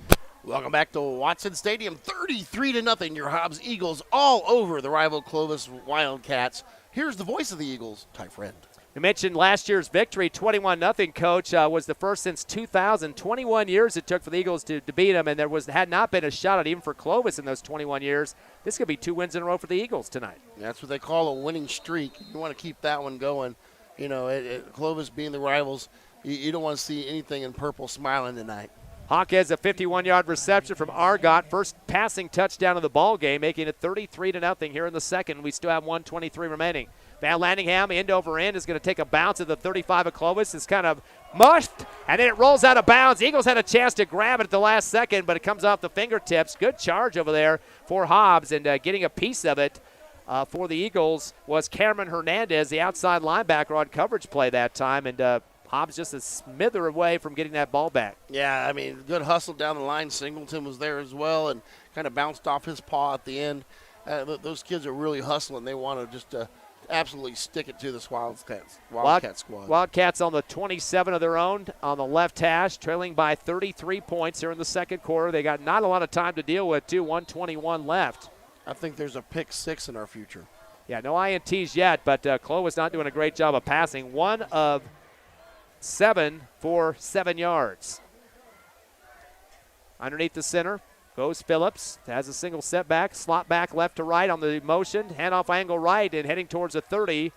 A 3-yard pickup, and that's just going to run some clock. I don't think that's going to be much of an advantage for Clovis with so much of a deficit at this point. That's what I call a French play. They're running up the white flag because you're trying to run the clock off with 1:05. You're not trying to score. That's telling me you're surrendering. That was Harris for 3 yards, and they have not had a double-digit run yet from Harris. He's been the guy with the most carries so far. So they're definitely trying to break something open on this running game, but not much going on so far. Down 33-zip. Ball at the 30-yard line of the Wildcats. 2nd down and 7. Closer to the left hash now towards the Hobbs Eagle bench. Taking a lot of time, too, with the running game. Clock's running at 36 seconds, and no hurry up here for the Wildcats. Double slot again, single setback. No receivers on this play. They're just going to run this half out, it looks like. Pitch right. Coming on that far end is Kampi Kamasalak. He's brought down back of almost the original line of scrimmage. Might have lost about a yard on the play. And I can tell Coach Steve was kind of thinking like me, and the other coaches were, hey, you want to call a timeout here or just let it run off? I almost would have considered calling a timeout just because it's Clovis.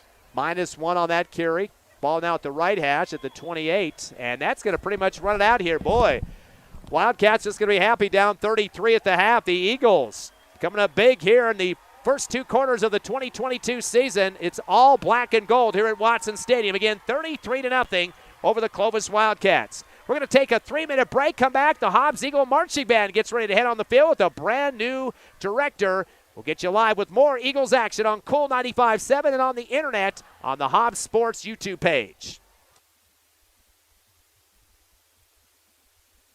You're clear.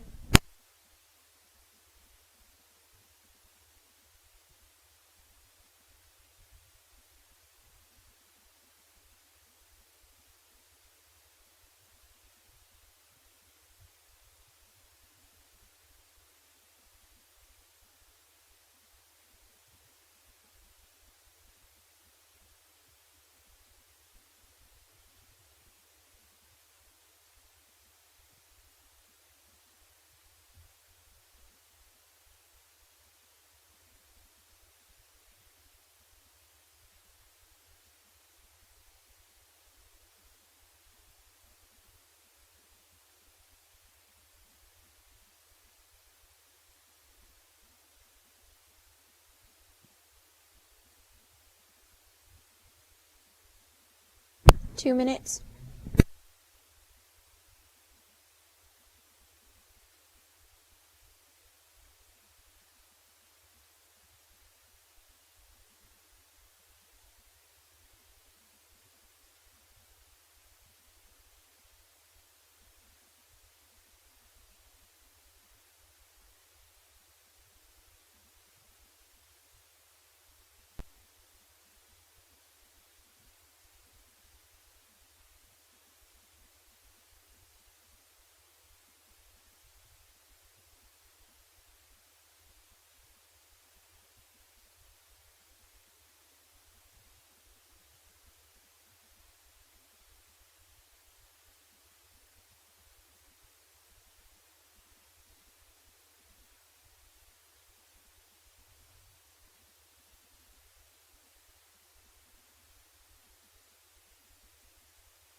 One minute.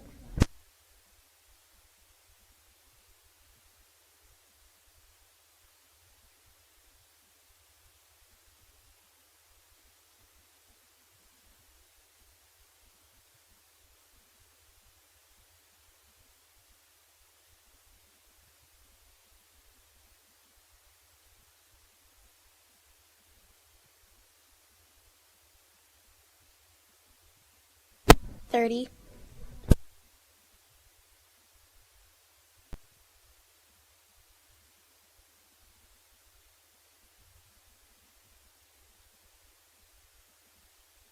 15.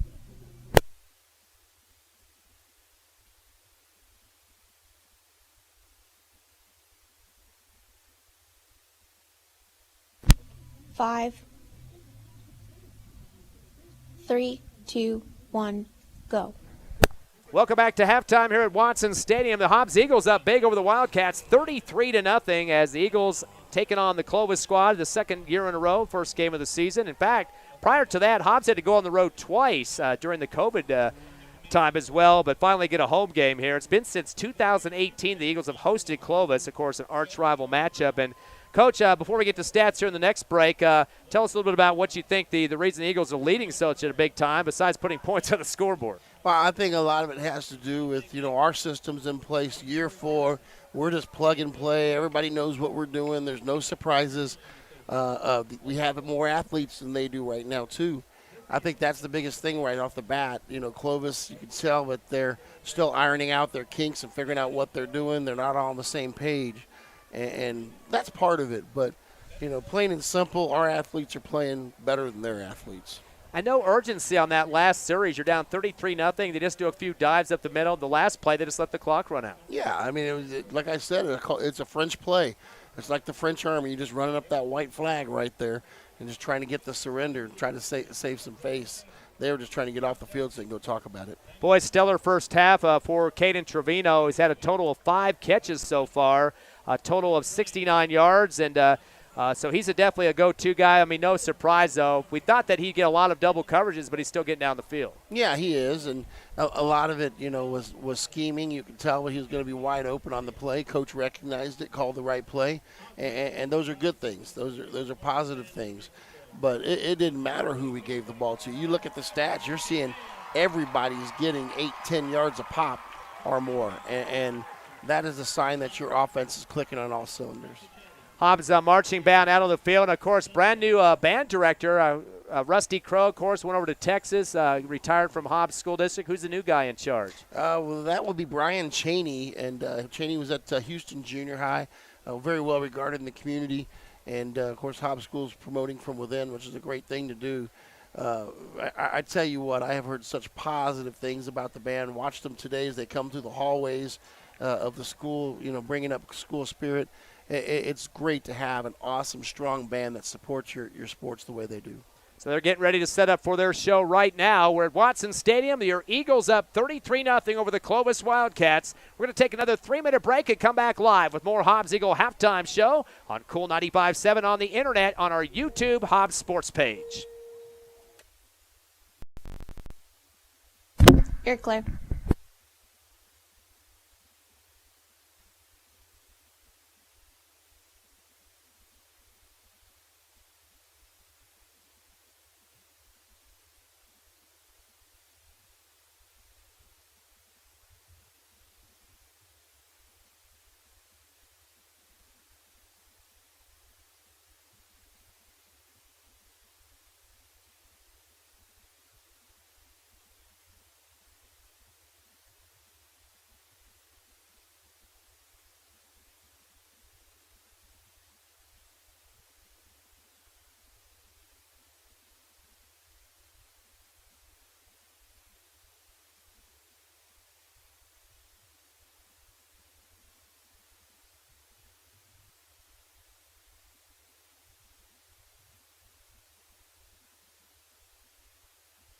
Two minutes.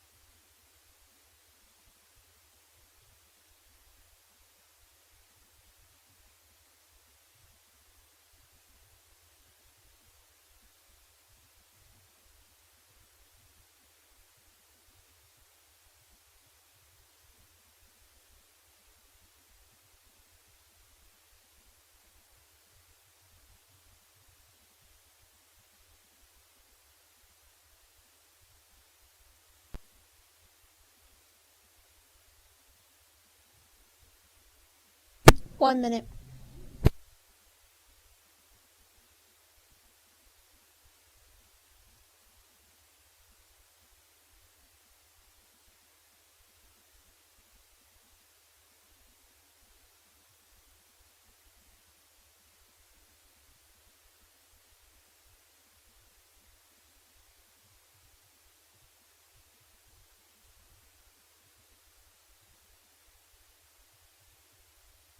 $30.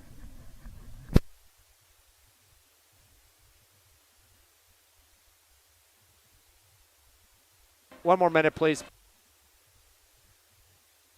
Okay.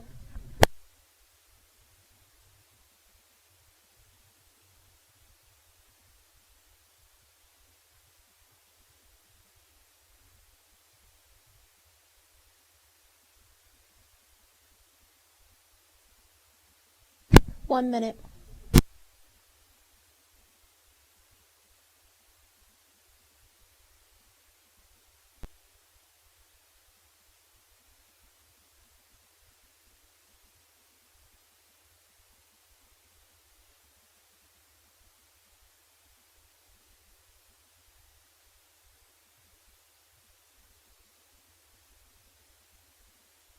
$30.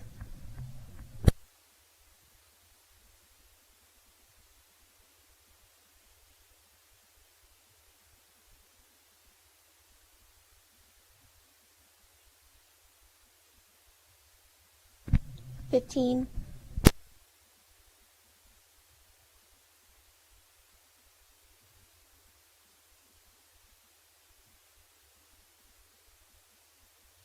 $5. 3, 2, 1, go. Halftime here at Watson Stadium. Ty Friend, Coach Brian Coltrane, as the Hobbs Eagles up 33-0, going through the scoring after they take the big lead at half over Clovis.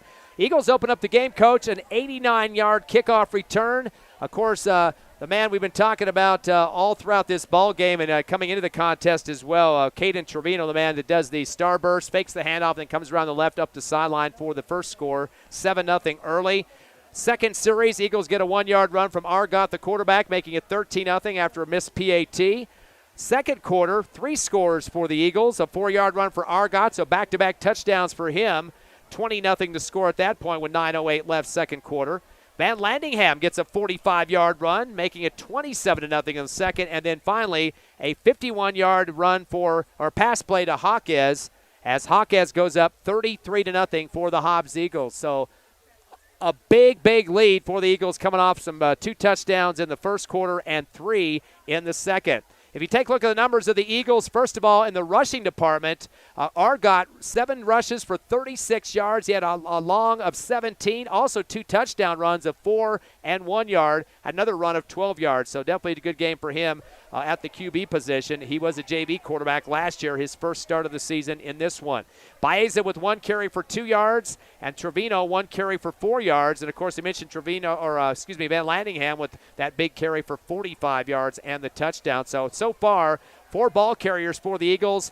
We mentioned we thought it was going to be a predominant passing game, and it was. I don't know if it's 80-20 like we thought in the pregame, but still a predominant number of yards coming in the passing department, which we'll get in a minute. Well, I think you talk idealistically when you say 80-20. You start saying, oh, yeah, we're going to throw it all over the place. And then all of a sudden you hand the ball off and get 45 yards. You're like, hey, that works too. Yep. They're going to realize that they can, skin a cat more ways than just one. But obviously the run game is strong already. You work on that passing aspect, and we're just going to have one of the top offenses in the state.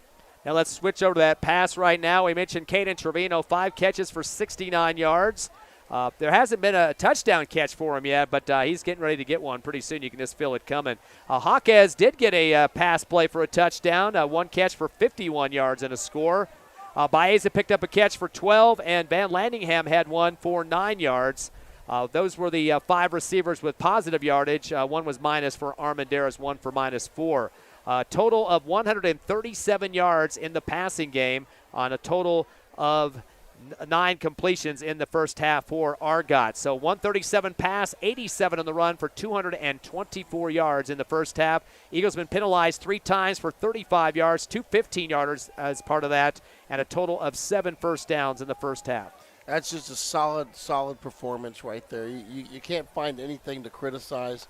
I mean, your percentages are good, your averages are good, and really, you're talking about all the people in the skills positions doing it. We talked about this in the broadcast. The line was just absolutely amazing as well. Looking at the Clovis Wildcat numbers, we had some issues with 2 or 3 different rosters being given to us from various people, so none of them were right until here at halftime. But their starting quarterback is Jet Stone. He had 3 carries for 14 yards, nothing in the double digits yet. In fact, I don't think we've had one rush from Clovis that's got double digits. Cash Roberts is the tailback who's got a predominant number of the carries, a total of 9 for 24 yards. And that's about it for positive yardage in the first half. That's 38 yards on the ground for Clovis. They went 1 of 7 in the passing game for just 7 yards. And one receiver, that was Cohen Matus, the tight end, made the catch for him on that one. So definitely having some trouble offensively are the Wildcats. They've had 3 penalties, total of 15 yards. They've punted twice and were turnover on downs twice as well. 3 first downs for the purple and white in the first half. I can sum up their offensive performance in one word: donut. Yeah, definitely having some issues, and that's also what they have on the scoreboard too.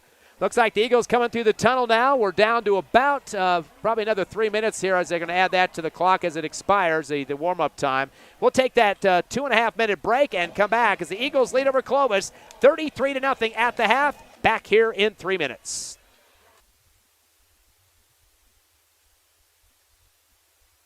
You're clear. Do you want 3 or 2.5?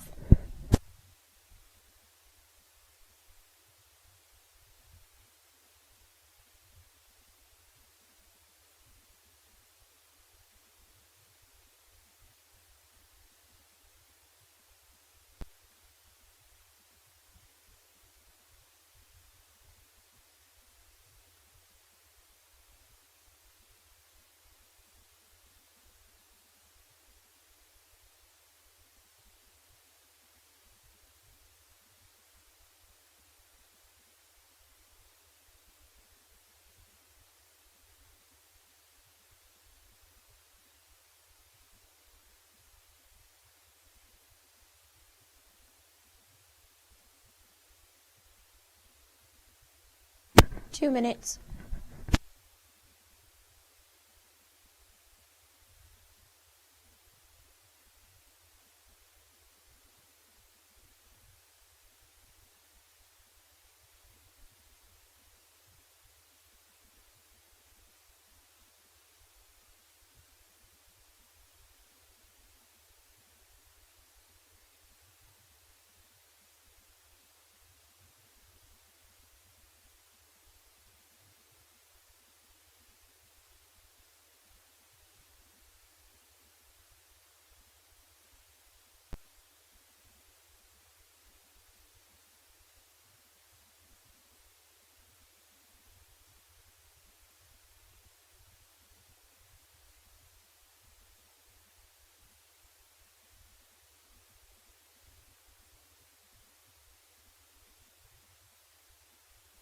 One minute.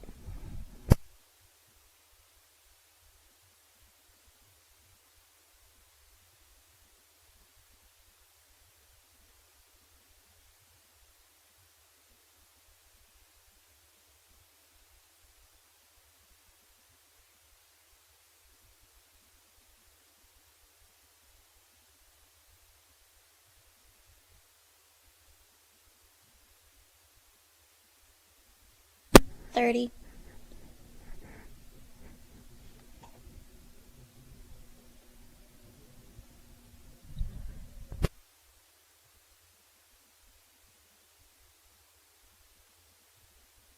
$15.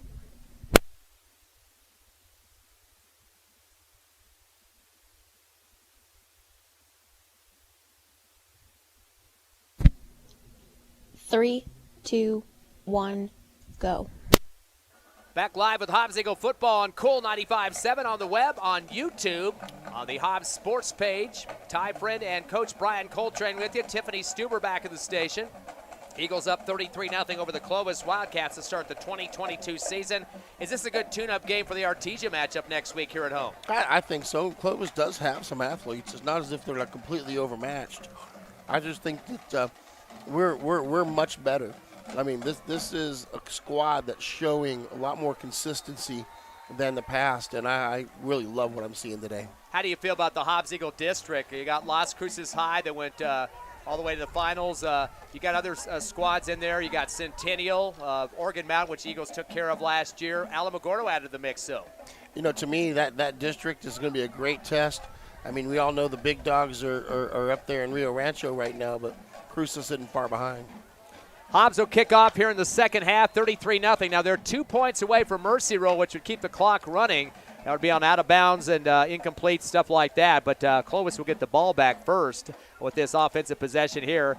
And it's going to be Van Landingham kicking off from the 40. Here it goes, keeping it low like he has the whole game. A little spiral, rolls up across the 10. He's going to head towards the end zone.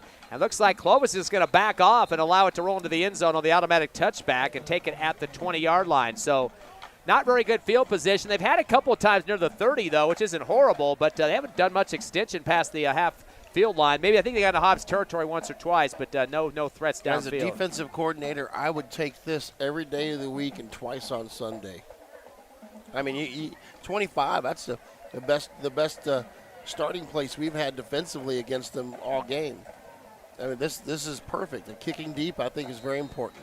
Middle of the football field for the Wildcats, trailing 33-0 here at Watson Stadium. A little bit muggy out there tonight. We had the rain coming through and some lightning, but that's kind of evened off a little bit. But still, it's going to be a little humid on the field for those players. They're going to have a receiver on the right side. Go with the wishbone look now underneath the center.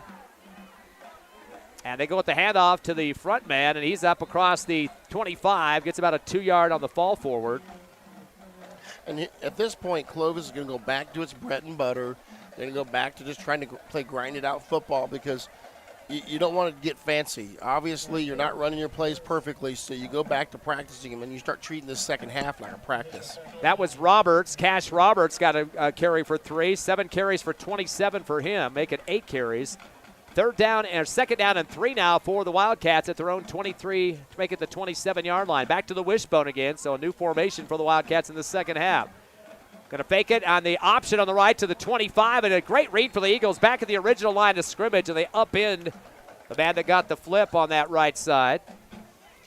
And I tell you what, that was well played, good defensive football. That was assignment football. You know, a lot of times people talk about, get in the backfield. That is not how you play football. You guys bring them down the line here, stretch them out, and the next person gets them, hands it off to the next person, and the corner comes up and makes the play. That was Cam Dixon, -1 on that one. So he's got 2 carries for -3 total. 3rd down and 8 now for the Wildcats at their own 27-yard line. 33-zip Eagles here in the 3rd quarter. Underneath the center now. And now going to go with the handoff to the tailback as he slices to the 30, gets across to the right hash. As he'll pick up some of the lost yardage on that last play, 3 on the carry. And that will be Roberts once again. Back-to-back 3s for him. He's got 30 yards on the ground. Bring out the punt team. It's time. Been a couple of those so far.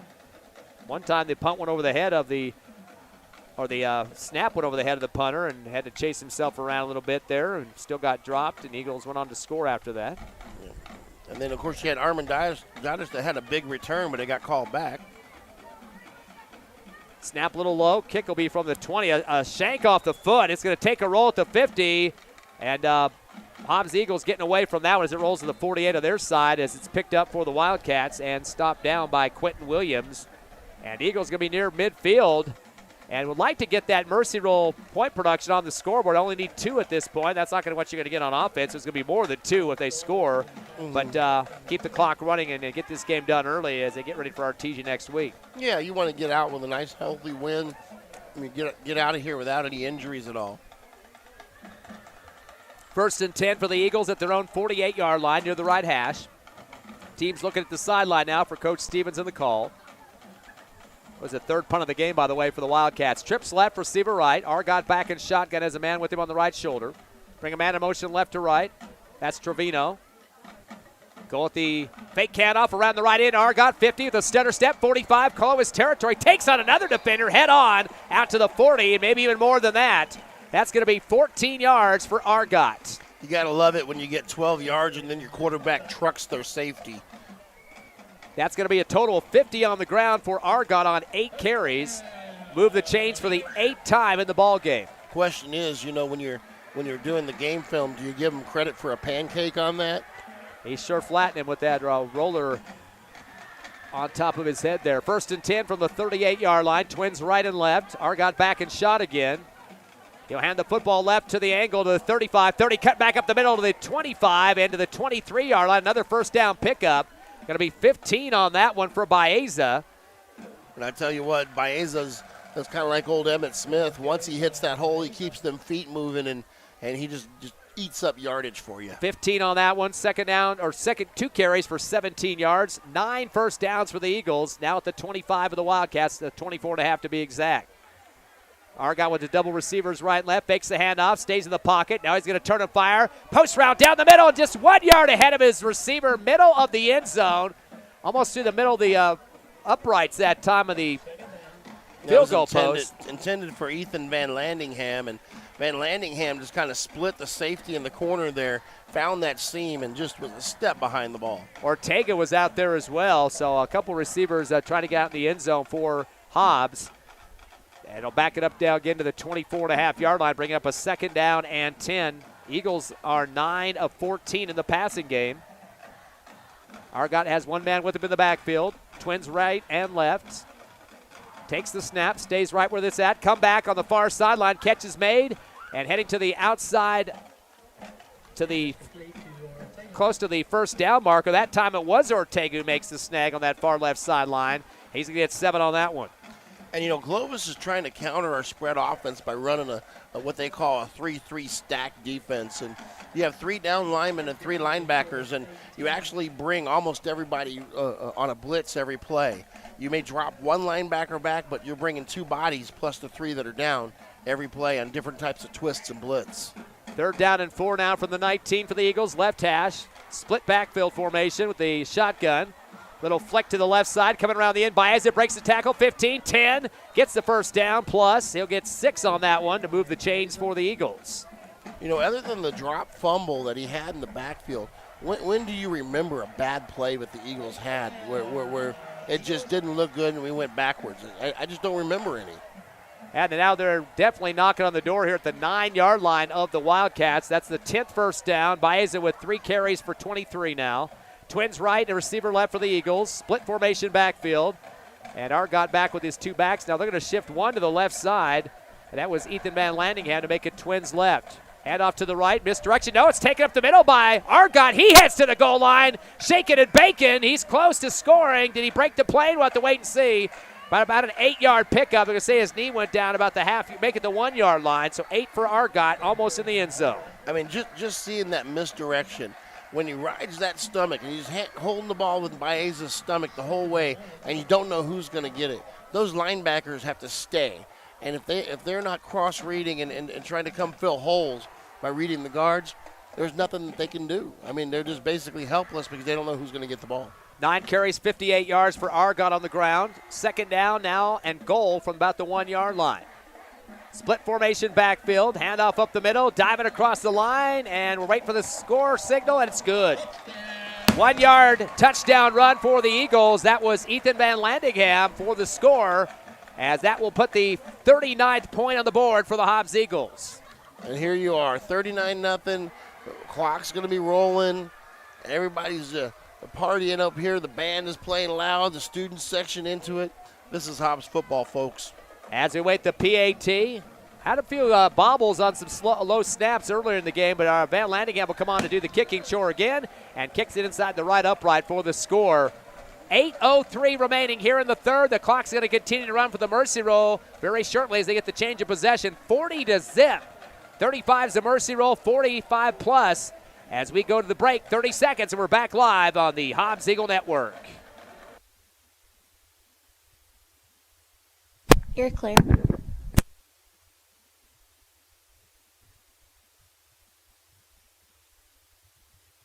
Hey, Brian, I sent you some score updates.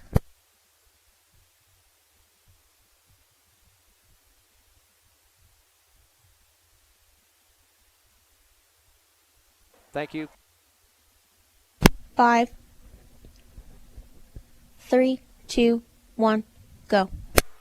Hobbs Eagles mercy ruling the Clovis Wildcats 40-0. 1 yard run for Van Landingham. His second touchdown of the game. He had a 45-yarder earlier, and it's almost all she wrote for the Wildcats here. Time's not on their side as the clock will continue to run with the mercy rule. And telling you right now, it's not looking good for the rest of the Lee County teams playing tonight. Roswell High 35, Lovington 22. That was a second quarter score. Ratone's 28-7 over Eunice in the second. And Magdalena's up 30-6 on Tatum. Spiral kickoff, ricochets off the return man for Clovis, who fumbles it into the end zone, then comes and wraps it up. The official should have called it dead as it ricocheted in the back of the end zone because contact had been made with the ball on a muff. So a touchback was finally called, and almost got the Clovis kid killed out there. That should have been called dead a little bit sooner than that. And Hobbs charging in there. He got a piece of it on his hand, but if you muff it at the goal line like that and it breaks the plane, you should stop the game immediately. And they let it go for just a little bit. Yeah, man. But they're cleaning things up here early in the season too. It happens. And the Hobbs definitely cleaning up this ball game on the Wildcats, 40-0 with 8:03. I'm surprised they don't have the clock running here because it should be everybody's out in the field ready to go on the mercy roll. It'll be at the 25-yard line, 1st and 10. As we wait for the first snap here for Clovis, they got a double slot look, single setback underneath the center.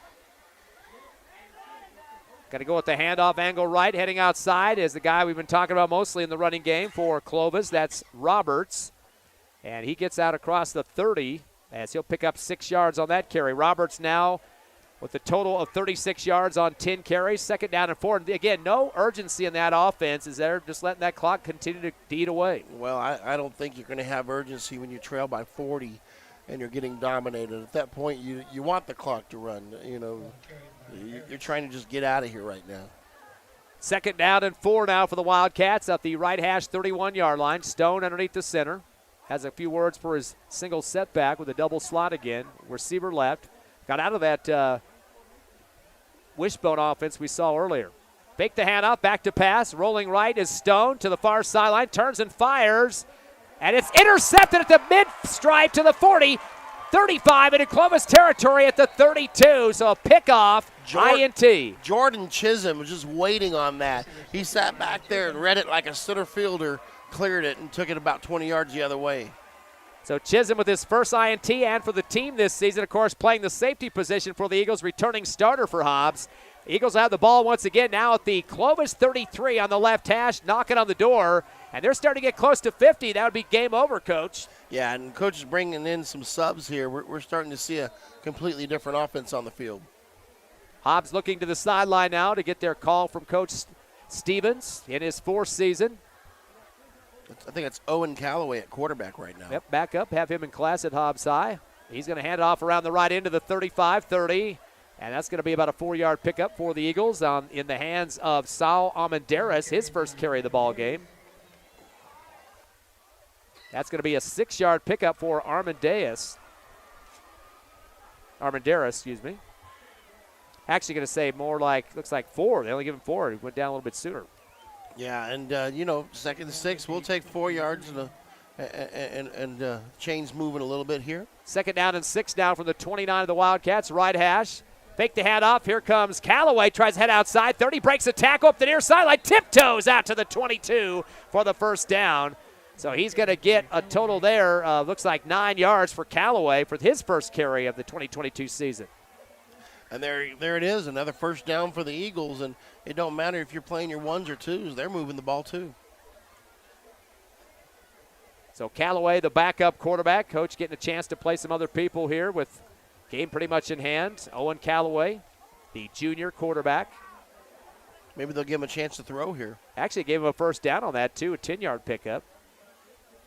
Shotgun, dumps it out to the right flat. Catch made by Van Landingham up the near sideline. Gets thrown down late. Flags are flying. That'll be a 15-yard tack on. It'll be actually half the distance as they're within the 30-yard line. And that'll be another first down for the Eagles. That'll be a 4-yard catch for Van Landingham on the near sideline. Definitely will take what you can get on those. Second catch, 13 yards for him. 11th reception for the Eagles so far. And that will be half the distance, so that looks like maybe the 8-yard line they're going to go with. That's an 8-yard penalty as it's all said and done, half the distance. That will be a first down for the Eagles, their 11th of the ball game. And did you get a jowl score last night? I know that they played it was 58-0, I believe. Yeah, they win or loss. Win big time. Nice. And that was against a bigger division team from 3A. I mean, that was Tucumcari they ripped apart. That was in gel. They moved that up to a Thursday because of referees, I believe. First down and goal now for the Eagles at the 9. Shotgun. Handoff up the middle, angling right now and getting spun around for the Eagles. Nice back pedal at the last second for Armendariz, his second carry. And that's going down to the 4, which is a 5-yard pickup for Armendariz. Hobbs knocking on the door here, trying to get this game in the books. 4:53 left in the third quarter. Eagles up 40-0. Already got the mercy roll first stage going on. If they get 50, game is over. They have to be up by 50 to shut the game down, no matter what time of the game it is. Little delay now for Callaway as he looks to the sideline. This running clock here. Field clock is stopped for some reason at 22. They must be having some issues. Now it drops to 17 all of a sudden. Where the heck that happened? Long snap count. Fake the handoff. No, he's going to give it to last second around the right end to the 5, into the end zone. Diving play, and there's Armendariz, his third run of the third quarter, and scores a touchdown, slapping the ball with both hands and looking up in the crowd. That tells you a little bit about the Eagles this year. They've got some depth. The number 2s came in, and they just went there and stuffed it down the throat of Clovis' starting D. So Armendariz getting some time in the backfield here in the third quarter. The mercy roll underway. 46-point lead for the Eagles, waiting that PAT. Van Landingham will still be out there. Looks to kick the extra point, and he'll have helping him Justin Black. I know you struggled on the extra points earlier, but you know what? We've scored so many touchdowns this game that we're getting a lot of practice at this. Yep, you can't complain about that. A lot of cannon smoke in this game tonight, too. Yeah. After the scores. Starting to get a little foggy here in Hobbs. Late sub checks in Diego Baeza coming to the right side of the line. He tried to come in earlier, but they had a couple problems. Another fumbled snap, rolling left, is going to be Van Landingham on the fire route. Throws it deep into the left corner of the end zone near the back line, and that was a last-second huck because he knew he's got some pressure coming on them. Incomplete as he overthrows his intended receiver, and pretty much a fire route means we need some help. We're just trying to unload this football. I believe the intended receiver that time, Zayden McPherson, was out there, and that'll be incomplete for the PAT. But the Eagles still up big, 46-0. 4 points away from game over. 3:15 left in the third. We're going to keep it right here at Watson Stadium. And I know it's cliche to say they have to be ready for the pass next week with Artesia, but is that what it's going to be? Yeah. I think Artesia's, we kind of know what they are. And thing is, we've been really good against the pass tonight. We have this new super stud corner that's shown up from Austin. It's really helped us, and Chisholm's looked really good getting the INT. Armendariz, we know what he is. I mean, we know he's an all-star. That is a solid defensive core against the pass. If we can get some pressure up front against Artesia, this might be a game that bodes well for the Eagles. Last year, Artesia winning at home on that one, 27-14. They went on to lose in the championship game of the 5A to Los Lunas, 27-14. Hobbs last year, even in that loss, had 355 yards. Diego Baeza, part of that big rushing game, 10 for 72, 193 yards on the ground for the Eagles in that loss. End over end kick for Van Landingham, takes a bounce to the 25 left side, picked up by the Wildcats, but then swiped hard and brought down quickly as the Eagles doing some great kick coverage on that one. As taking a seat on the turf was Brian Weiss after about a 1-yard return. Singleton on the coverage right there, and did a great job just wrapping him up in the open field. We mentioned the pregame show. He led the team in tackles last year, about 136 total, and definitely a killer in that linebacking core. Eagles defense out on the field again. You expect to see a lot of subs in this series? I think they're definitely going to do that. You've already got a new corner in over here on this side, 17. I don't have a name for the young man, but obviously some jerseys have changed. Number 2 defenses on the field. Rylan Horomis is that the quarterback you said there at 17? 17 is the corner for us. Corner, okay. For the Hobbs Eagles you're talking about. Still going to be the same quarterback for Clovis. It's definitely just going to be a handoff game for them. Jet Stone, ball loose after the carry. And coming across the 30-yard line, looks like Clovis has recovered. And they're going to start to probably play a few more running backs in this ball game. And I think they just had one inserted there. See who Well, Clovis that's still has Robert Nora. Yeah, Clovis still has its ones on the field, but Hobbs has definitely got his number 2 defense out there.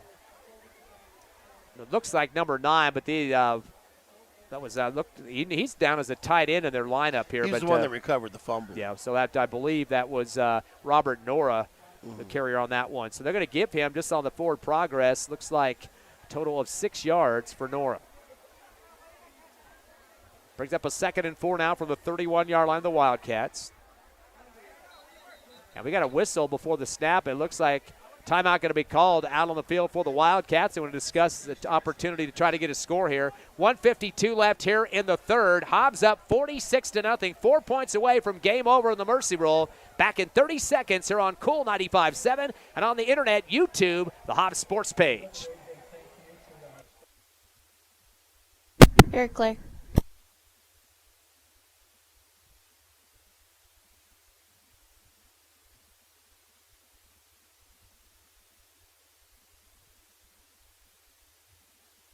$15.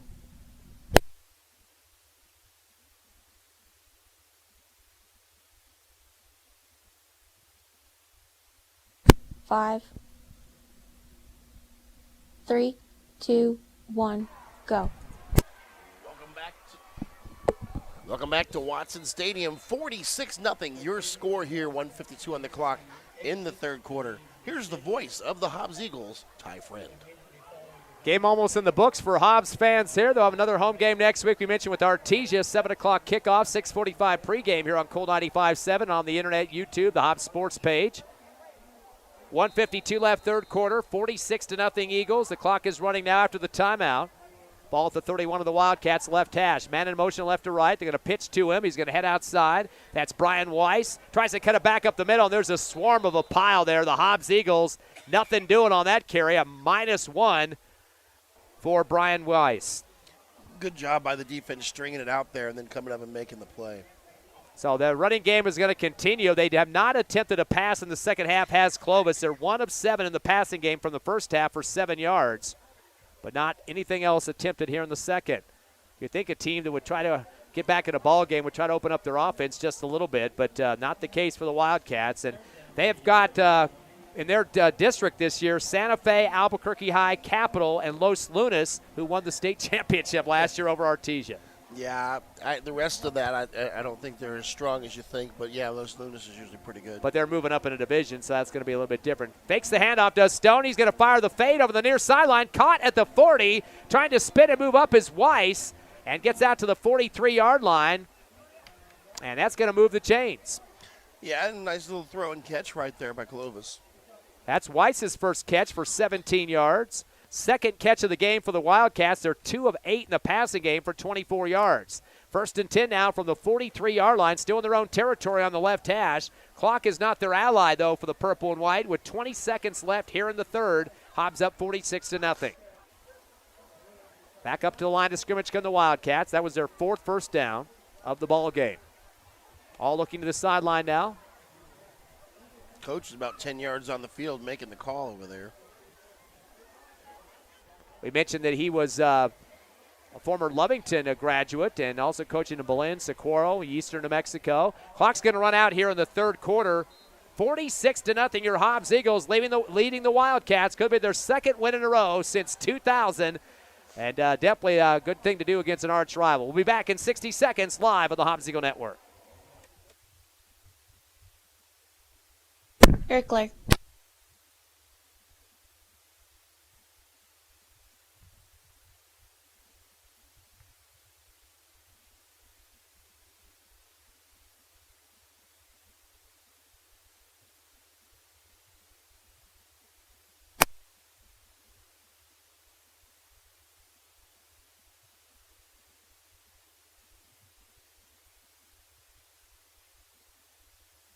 $30.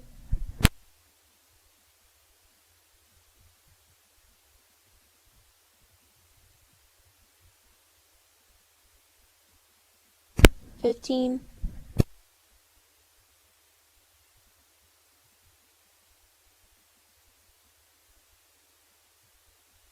$5, 3, 2, 1, Go. Welcome back to Watson Stadium. 46-0. The Hobbs Eagles are beating the Clovis Wildcats. We're entering the fourth quarter, and here's the voice of the Hobbs Eagles, Ty Friend. Well, Coach, 6 points away from game over for the Mercy Rule, and Eagles have pretty much stretched this lead throughout this ball game. Of course, pretty much were ahead early in the contest as well, with a lot of different players getting involved as we get back to live action, as it's a 1st and 10 for Clovis at their own 43-yard line, left hash. Coach out on the field again for the Wildcats to reset the play. He's throwing his hand in the air. He's not a happy camper over there, Coach. I don't think he's getting the message across to his team. Back to pass Stone. He's got pressure in the backfield, and the first sack of the game, he's going to get buried at the 33-yard line. It looks like the man for the Hobbs Eagles to jump in there and take care of business. Looks like it was at 38, I believe. Like 38. I don't have That's that. Xavier Alvarado. Right. Xavier Alvarado gets the first sack of the ball game. That's a big loss, too. Going all the way back to the 35-yard line. And he was itching today to get in the game. He was looking forward to playing today. So Stone -8 on that sack. And that's going to bring up a 2nd down and 18. Back at the 35-yard line. Hobbs has 5 in the box. Man in motion right to left. Stone going to hand it up the middle, and the Eagles going to swarm quickly and bring it down after about a 1-yard forward progress run. That brings up about a 3rd and 14 here. Harris is the man with the carry that time for the Wildcats. Or actually, that's Roberts.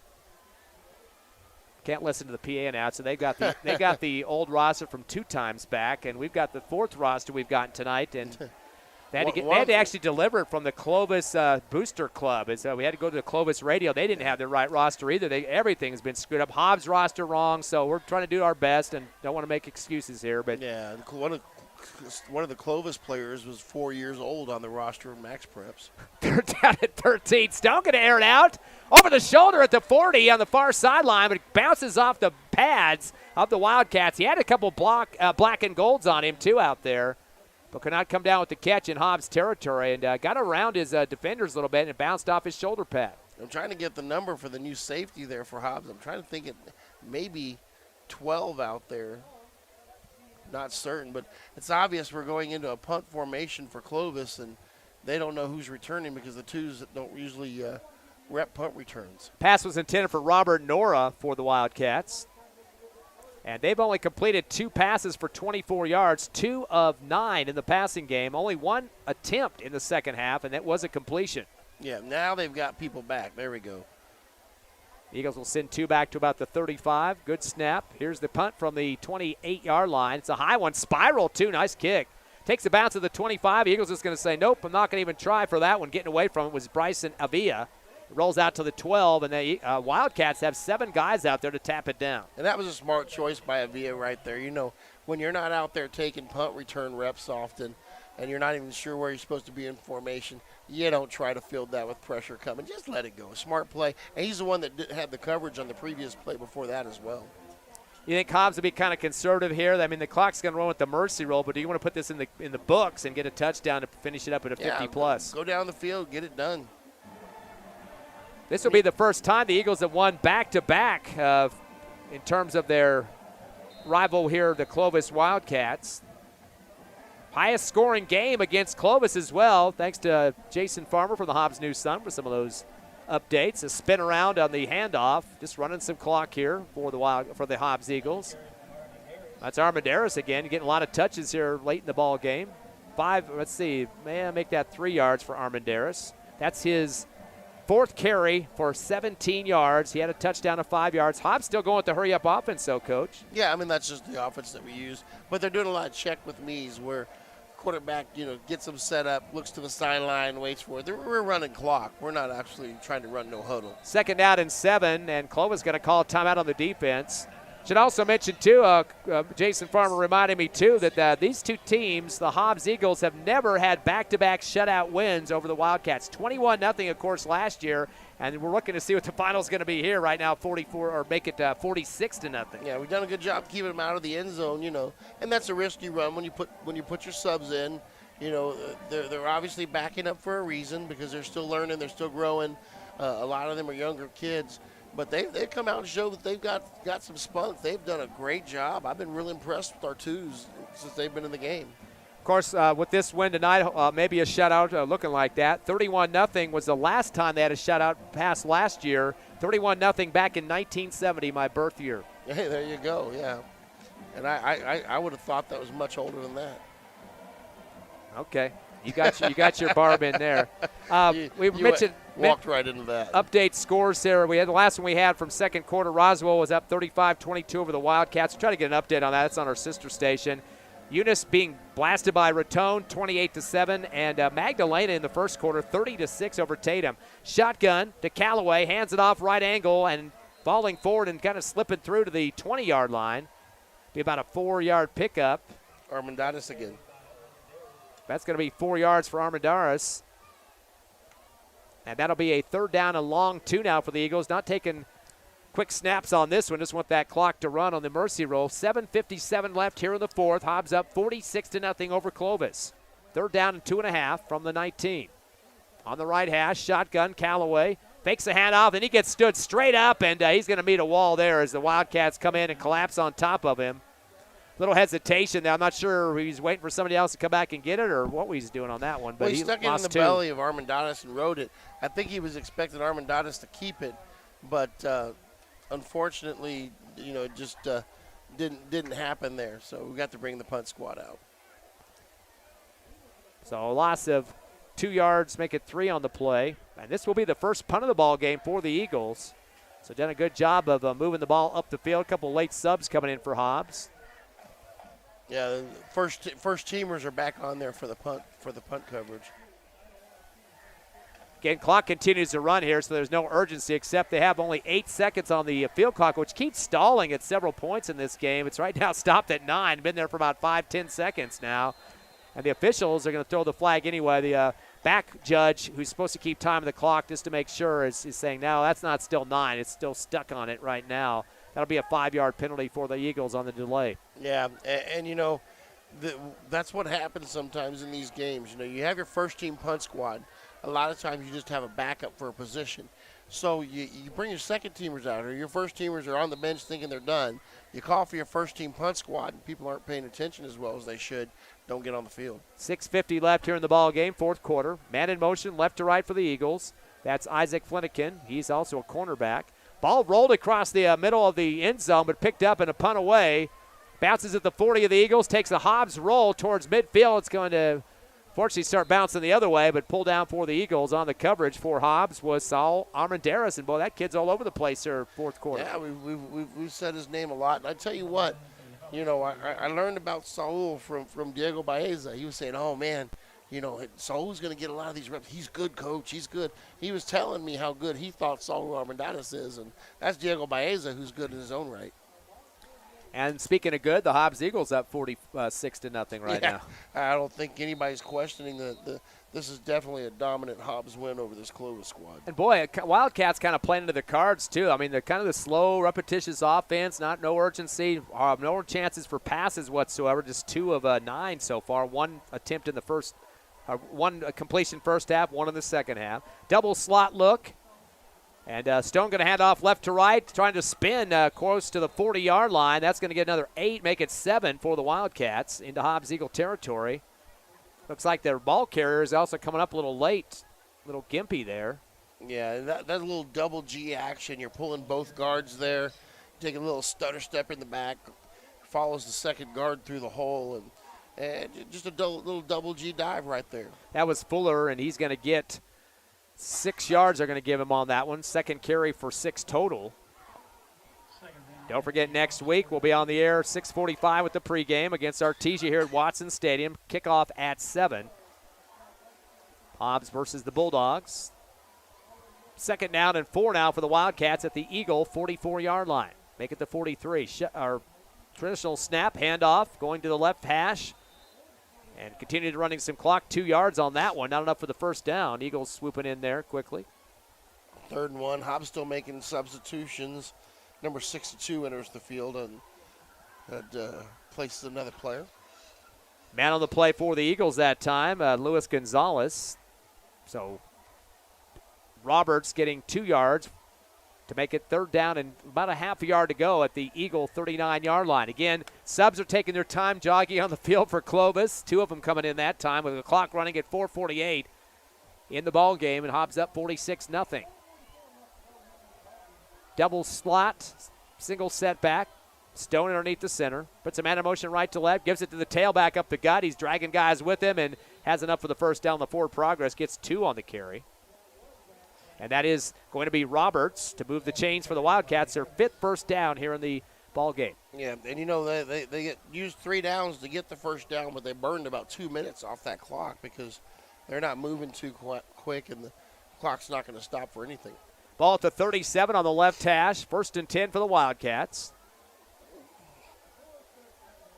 Eagles with 10 games this season against a lot of playoff teams, too. Boy, everybody, it seems like they're playing this year, made it in. I think maybe 8 of the 10 got into the playoffs last year, and 3 went to the championship game. 1 was a champ, the Lovington Wildcats from Lee County. 1st and 10 from the 43. Make it the 38. Fake handoff, rolling around the left end. Stone, 30, 25, 20, 15, 10. He's breaking another tackle and backs into the 5-yard line. Boy, nice misdirection. Faked the handoff right, came around the left end, and gallops around. Almost a touchdown for him. And then the pursuit angles, you know, that got us a little bit. Safety came up and took an inside route instead of staying outside. Stone gets a 27-yarder, 6th first down for the Wildcats. And they're at the Hobbs Eagle 10-yard line now. I don't know if Coach Stevens wants to see any points getting on the board here after such a domination game. 3:28 remaining, but Clovis has a chance to get on here, down 46-zip. I'm pretty sure he's not thinking history, 2 shutouts. He's thinking, I'm going to really rep these kids and get them better. 1st and goal from the 10, a little bit inside the 10. Double slots, single setback. Give it off to the tailback, angling right, and he gets a somersault action across to the 8-yard line. Number 38 on the tackle, that's Xavier Alvarado. That's going to be Roberts on the carry as he gets 2. He's had 3 carries of 2 in a row. Total of 43 yards on the ground for Roberts with 14 carries. Clovis just staying in the huddle here for a long time. Ball at the 8-yard line. They finally break it and get a receiver out to the left side. The double slots once again. Not their ally at the time at 2:35 remaining here on a 2nd and goal from the 8. Stone underneath the center, fakes the handoff, back to pass. He's going to roll right, throw the pass to the out route, wide open in the end zone on the S of the Eagles. No defender on him whatsoever. Just put his hands up and waited for it for the touchdown. Going to be an 8-yard grab for the score by Cohen Matus. He is the tight end for the Wildcats. You know, they're jumping around over there celebrating like they won the Super Bowl. I mean, it's 46-6. That's his 2nd catch of the ball game for 15 yards. That one for a score. And the first points of the game for the Wildcats. And the kicker getting his first opportunity for a PAT. That's also Roberts, the running back. Trying to get 7 on the board here with this point. Kick is up, and it's going to barely get inside that right upright. So the Wildcats are not going home scoreless. 2:25 remaining in the 4th. It's Hobbs 46, Clovis 7. Stay with us live with more Hobbs Eagle football in 60 seconds on Cool 95.7 and on the internet, the YouTube Hobbs Eagle page.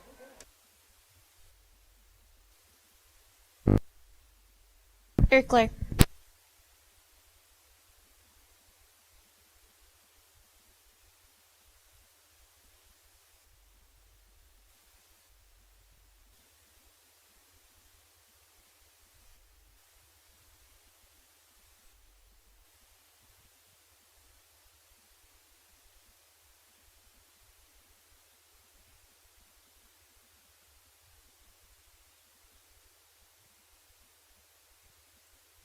$30.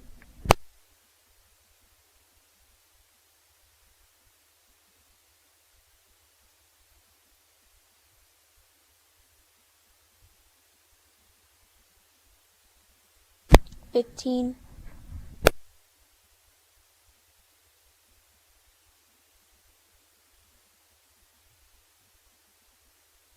$5. 3, 2, 1, go. Welcome back to Watson Stadium. 46-7, your score. 2:25 on the clock here in the 4th. Here's the voice of the Eagles, Ty Friend. Wildcats getting their only score of the game, a 8-yard touchdown pass from Stone to Mattis. 46-7, a 39-point lead for the Eagles. Still a mercy roll clock here. Hobbs will probably just let the clock run as much as they can on that offensive series they got coming here. Ready for the kickoff on the 40. It's going to be a nice spiral and a nice jump and catch at the 10-yard line. Brought up on the right hash of the 15. Spin around at the 20, and Torino comes down at the 20-yard line. So Hobbs will start there on their next series, and a lot of time to just kind of waste their time back in the huddle and stuff with 2:19 remaining here in the fourth. Got any updates on scores, Coach? Absolutely. Halftime score, Roswell High 49, Lovington 22. Raton is beating Eunice 28-7. That's a third quarter score. I believe they're playing that one in Tucumcari tonight too. Mentioned earlier that Magdalena was up on Tatum 30-7, make it 30-6 in the first quarter. That's a late. I'm sure we're going to get an update on that soon. So always No Mark Broadcasting, getting those teams on the air for you. We cover all 5 Lee County teams now. Jal last night winning big, 58-zip over Tucumcari. And of course, most of the broadcasts are video and audio. Eunice, Tatum, and Jal audio or video only, of course, on the YouTube channel. 1st and 10 from the 20. Callaway going to fake the handoff. Or no, he does give it off the last second right side and out of bounds at the 26-yard line.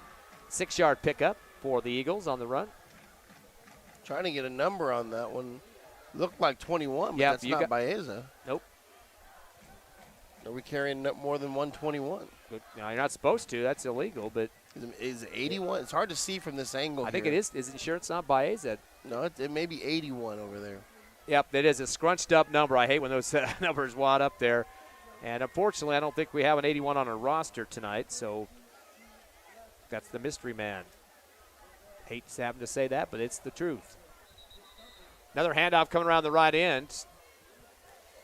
And that's going to get a couple extra yards. Looked like he was on the slippery slide that time and came down on his butt and slid across the turf. And with the players that aren't as tall, it doesn't stretch the numbers out as much. So it's kind of a smaller running back out there. I'm trying to get the number from here. Maybe 11? 2nd down and 3 for the Eagles. They're just kind of watching the sideline. They know clock's running here with 37 seconds remaining, up by 39 at the 26-yard line. Field clock keeps stopping on numbers. I don't know. I guess they've just given up on that. Stopped at 16 this time. 3 in the front line for the defense for the Wildcats. Callaway takes the snap, gives the handoff, angling right, and dancing around, getting across the 30, what they needed to get for the first down, and then some. That's going to be an 8-yard pickup for Saul Armendariz. So that's going to be his 6th carry of the ball game for 29 yards. That should be the last play of the game. It's down to 1-0. That's it. All she wrote for the Wildcats is your Hobbs Eagles go to 1-0 on the season, thrashing Clovis 46-7 here at Watson Stadium. We'll take a 3-minute break, come back with the Hobbs Eagle post-game show live on Cool 95.7 and on the internet on the YouTube Hobbs Sports page. You're clear.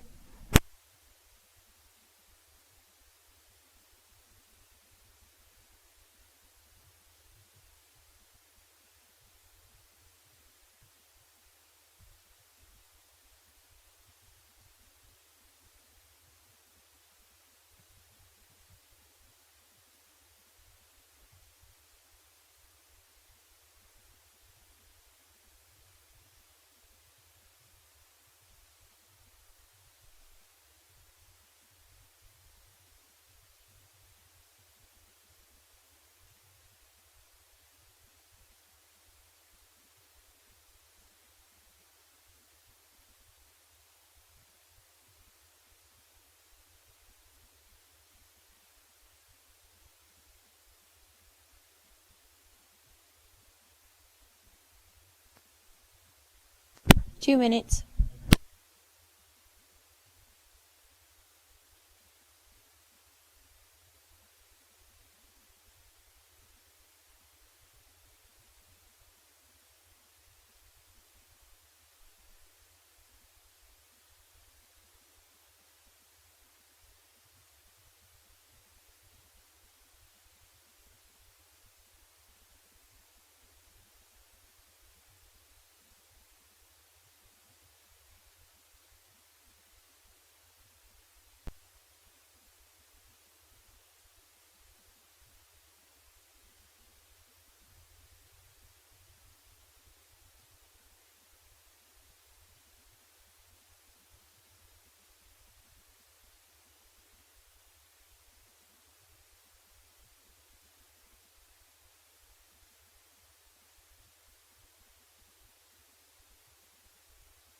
1 minute.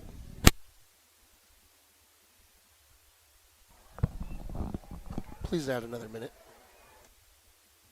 Okay.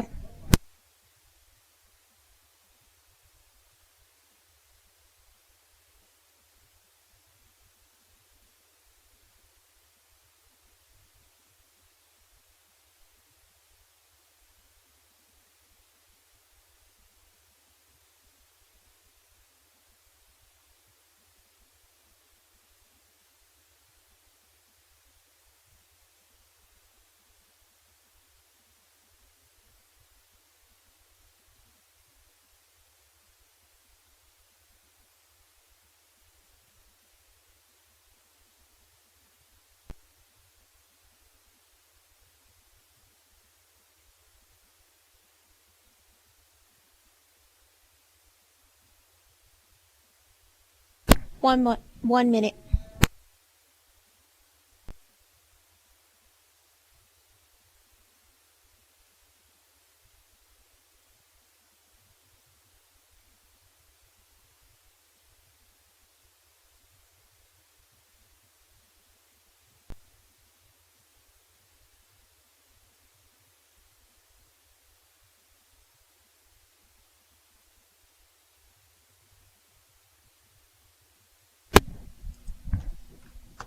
Thirty.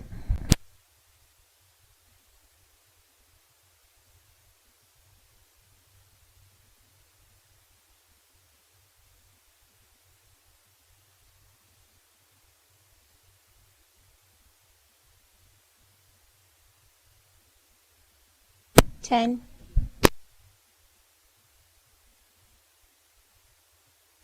5. 3, 2, 1, go. We're back live here at Watson Stadium. Hobbs Eagles with a big win to start the 2022 season over Clovis, 46-7. Clovis not scoring to their final possession of the fourth quarter. Quick rundown on the scoring opportunities for the Eagles. First quarter, a 89-yard return unofficially for Caden Trevino made it 7-0 early. That was the first kickoff of the ball game. Also, Argot scoring on a 1-yard run in the first quarter, making it 13-0. Missed PAT on that play. Second quarter, back-to-back touchdown, a 4-yard run for Argot at the 9:08 mark, made it 20-0. Eagles add on another score with a 45-yard run for Van Landingham to make it 27-0. Eagles got a 51-yard pass play to Hawkes from Argot to make it 33-0. That was their only touchdown throw of the ball game. Eagles tack on a 1-yard run from Van Landingham, his second touchdown of the game, to make it 40-0. That was in the third quarter with about 8 minutes remaining. And then a touchdown for the Eagles in the fourth, a 5-yard run for Armandaris, made it 46-0. And then Cohen Mattis getting a score for Clovis with an 8-yard out route in the end zone. Final score 46-7. Eagles up. Mercy roll for much of the second half, but Clovis trying to get their way back in it late. Yeah, I think at that point, Clovis is working against our twos. We're getting reps. We're building kids that may need to step into positions this season, and it happens. You give up that shutout, but you're investing in your team, and that's a beautiful thing that Coach Stevens does. He's invested in all the kids, making sure they all get on the field when they can, and giving kids time when they deserve it, and not pulling them out and put the starters back in just to preserve a shutout. Eagles winning last year 21-0, 46-7 in this game. So that's a total of 67-7. Pretty big domination in both of those contests. Let's look at the numbers unofficially. First for the Wildcats. Their leading rusher in the game was Roberts. He had 14 carries for 43 yards. Stone, the quarterback, 5 carries for 33. Those two combined for 76 of the total 94 yards on the ground for the Wildcats. They did convert 3 passes, 2 to number 9, and that was Cohen Mattis, 15 yards total. He had an 8-yard reception for a touchdown. And then another another catch, I should say, for Brian Weiss for 17 yards. So that's 3 catches, a total of 32 yards in the air, and a total of 126 total game, 94 run and 32 pass in the contest. 4 penalties for Clovis for a total of 23 yards. They punted 3 times, gave her up on downs twice, and had 1 interception. Of course, that was the pickoff for the Eagles from the safety. Yeah, Jordan Chisholm on that pickoff. Right. Yeah. That is a very, very good defensive performance right there for the Eagles. And really, you're playing a team that's requiring you to play assignment football. That was a test of your intelligence.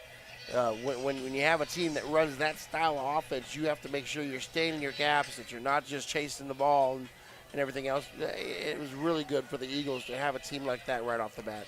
Jason Farmer reminding me, too, that this is the Hobbs' highest scoring game against Hobbs against Clovis, so definitely that's a good feather in the cap of Coach Stevens.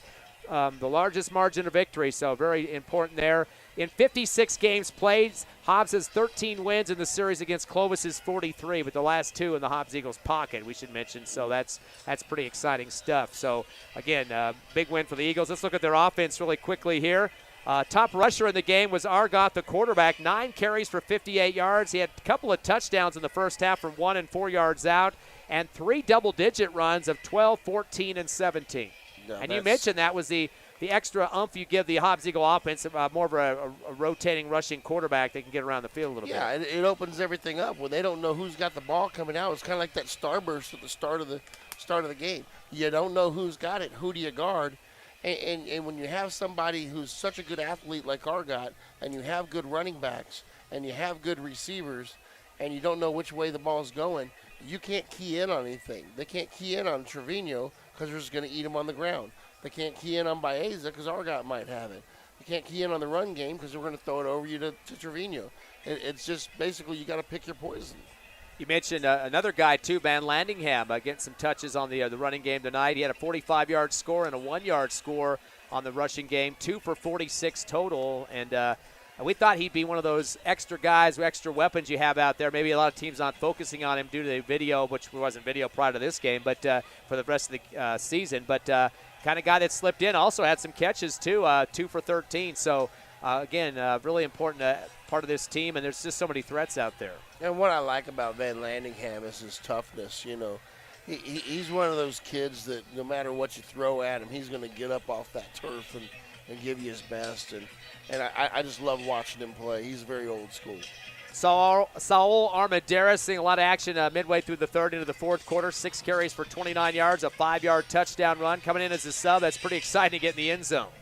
Yeah, when you have a kid coming up and getting your first varsity action like this in a game that counts and you're getting the ball in good situations, it's big. I'm sure his heart was thumping, running wild, and that's kind of what he did too.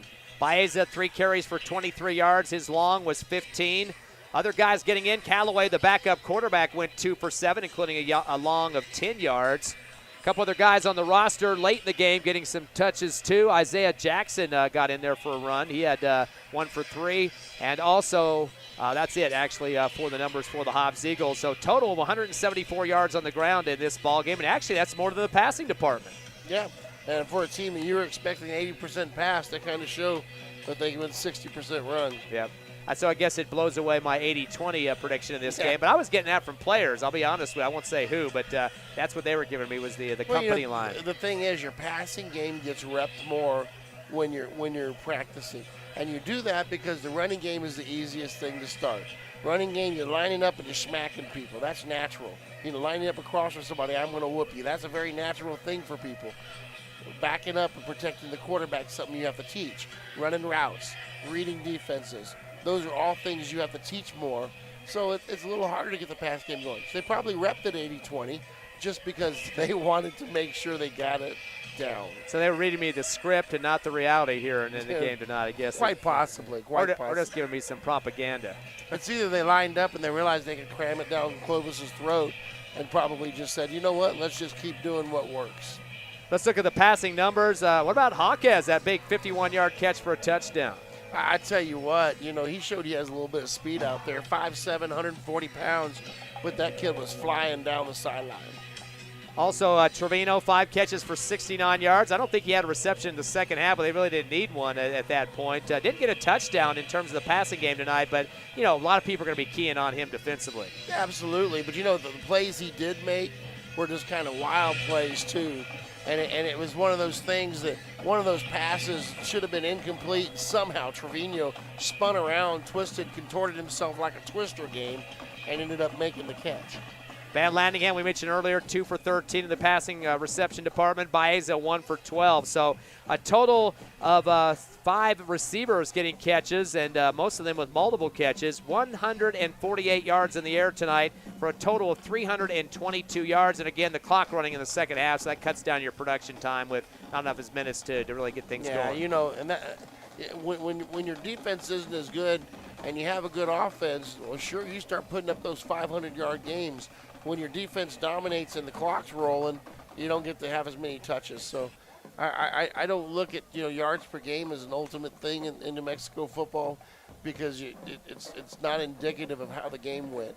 I do like the points per game, and I do love seeing yardage per play from scrimmage. I think that's the biggest factor. Hobbs more than doubling Clovis tonight in terms of offensive production, 322 to 126 unofficially. Eagles had 4 penalties for a total of 40 yards. They only punted once in this game. That was in the second half. And in terms of the passing department, they were 11 of 16 in terms there. And they also had 11 first downs compared to 6 for Clovis. And again, defensively, we had some great performances out there. 126 total given up on there. Chisholm got the INT, and a couple almost INTs for Jackson back-to-back on that far sideline. You know what, though? If I have to call out a player of the game, it's the offensive line. They absolutely dominated Clovis, both in the passing and the run game. And, you got to give it to the Hogs. I mean, they deserve some cupcakes tonight. Well, Coach, let's talk about the next opponent, the Artesia Bulldogs. It'll be here at Watson Stadium. Got a score, Jason Farmer giving us an update on this one. Artesia was trailing Carlsbad 21-9 in the fourth quarter, 6:33 remaining. So Carlsbad up by 12 at that point. That's a few minutes ago, but see if we can get a final on that game. But Artesia going to the state championship game last year in the 5A, lost to Los Lunas 27-14. They did beat well, actually, no, that wasn't the score. We got to beaten by Artesia 27-14. Hobbs did. They lost to Los Lunas in the championship game in the 5A. So Hobbs 355 yards in that game last year, 162 in the pass, 193 in the rush, and Diego Baeza with 10 carries for 72 yards was the leader in that category. Kenyon Singleton, 12 tackles in the contest, and we had 6 pass deflections as well. I mean, of course, Artesia loves to throw the football, but we were getting some contest on some of those throws. And that was a game where we jumped out to the lead early, and we were looking really good and sitting pretty, and Artesia just kind of kept dunking at us afterwards, and we just didn't tighten it up, and Artesia was able to make a comeback.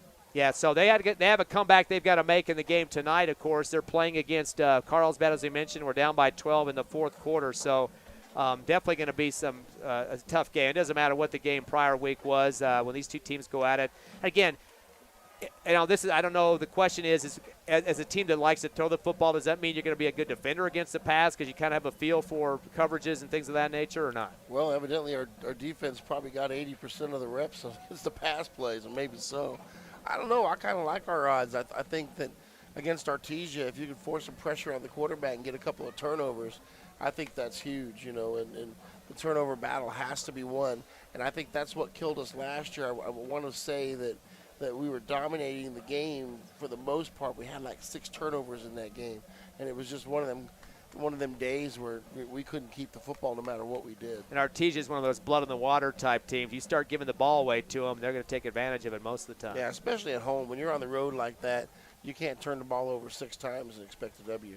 Update on the Artesia game. Coach, Artesia took the lead just about a minute after they were down. 22-21 up over Carlsbad, 3:43 left in the game. Yep, there you go. Never count Artesia out. That offense can roll points quickly, and they onside kick almost every time. Thanks, Jason. Flying to Oregon tonight. Having to attend a funeral, unfortunately, for him, but still listening to the game on, I guess, up in the airways. I don't know how he's doing that, but he guess must have that free Southwest internet or something like that. There you go. So 46-7, the final here, almost a shutout, almost a mercy roll 50-over game, but Clovis gets that last score late in the contest to get some points on the scoreboard. And again, next week, Artesia with the lead right now over Carlsbad. See if they're going to end up winning that ball game. They could come in with a 1-0 record, but the Eagles sitting at 1-0, and a good sign for next week. We'll have the game 6:45 pregame and the kickoff at 7. Last comments, Coach? You know what? It's exciting. I really love what I see tonight, and I think this may be our year. Thanks to Tiffany Stuber back at the station. And again, you've been listening to Hobbs Eagle Football. Exclusive coverage on Cool 95.7, on the internet, on the YouTube Hobbs Sports page. Until next Saturday, or make it next Friday night at 6:45. Have a great weekend out there. You're clear. Thank you. Good night. Drive safe.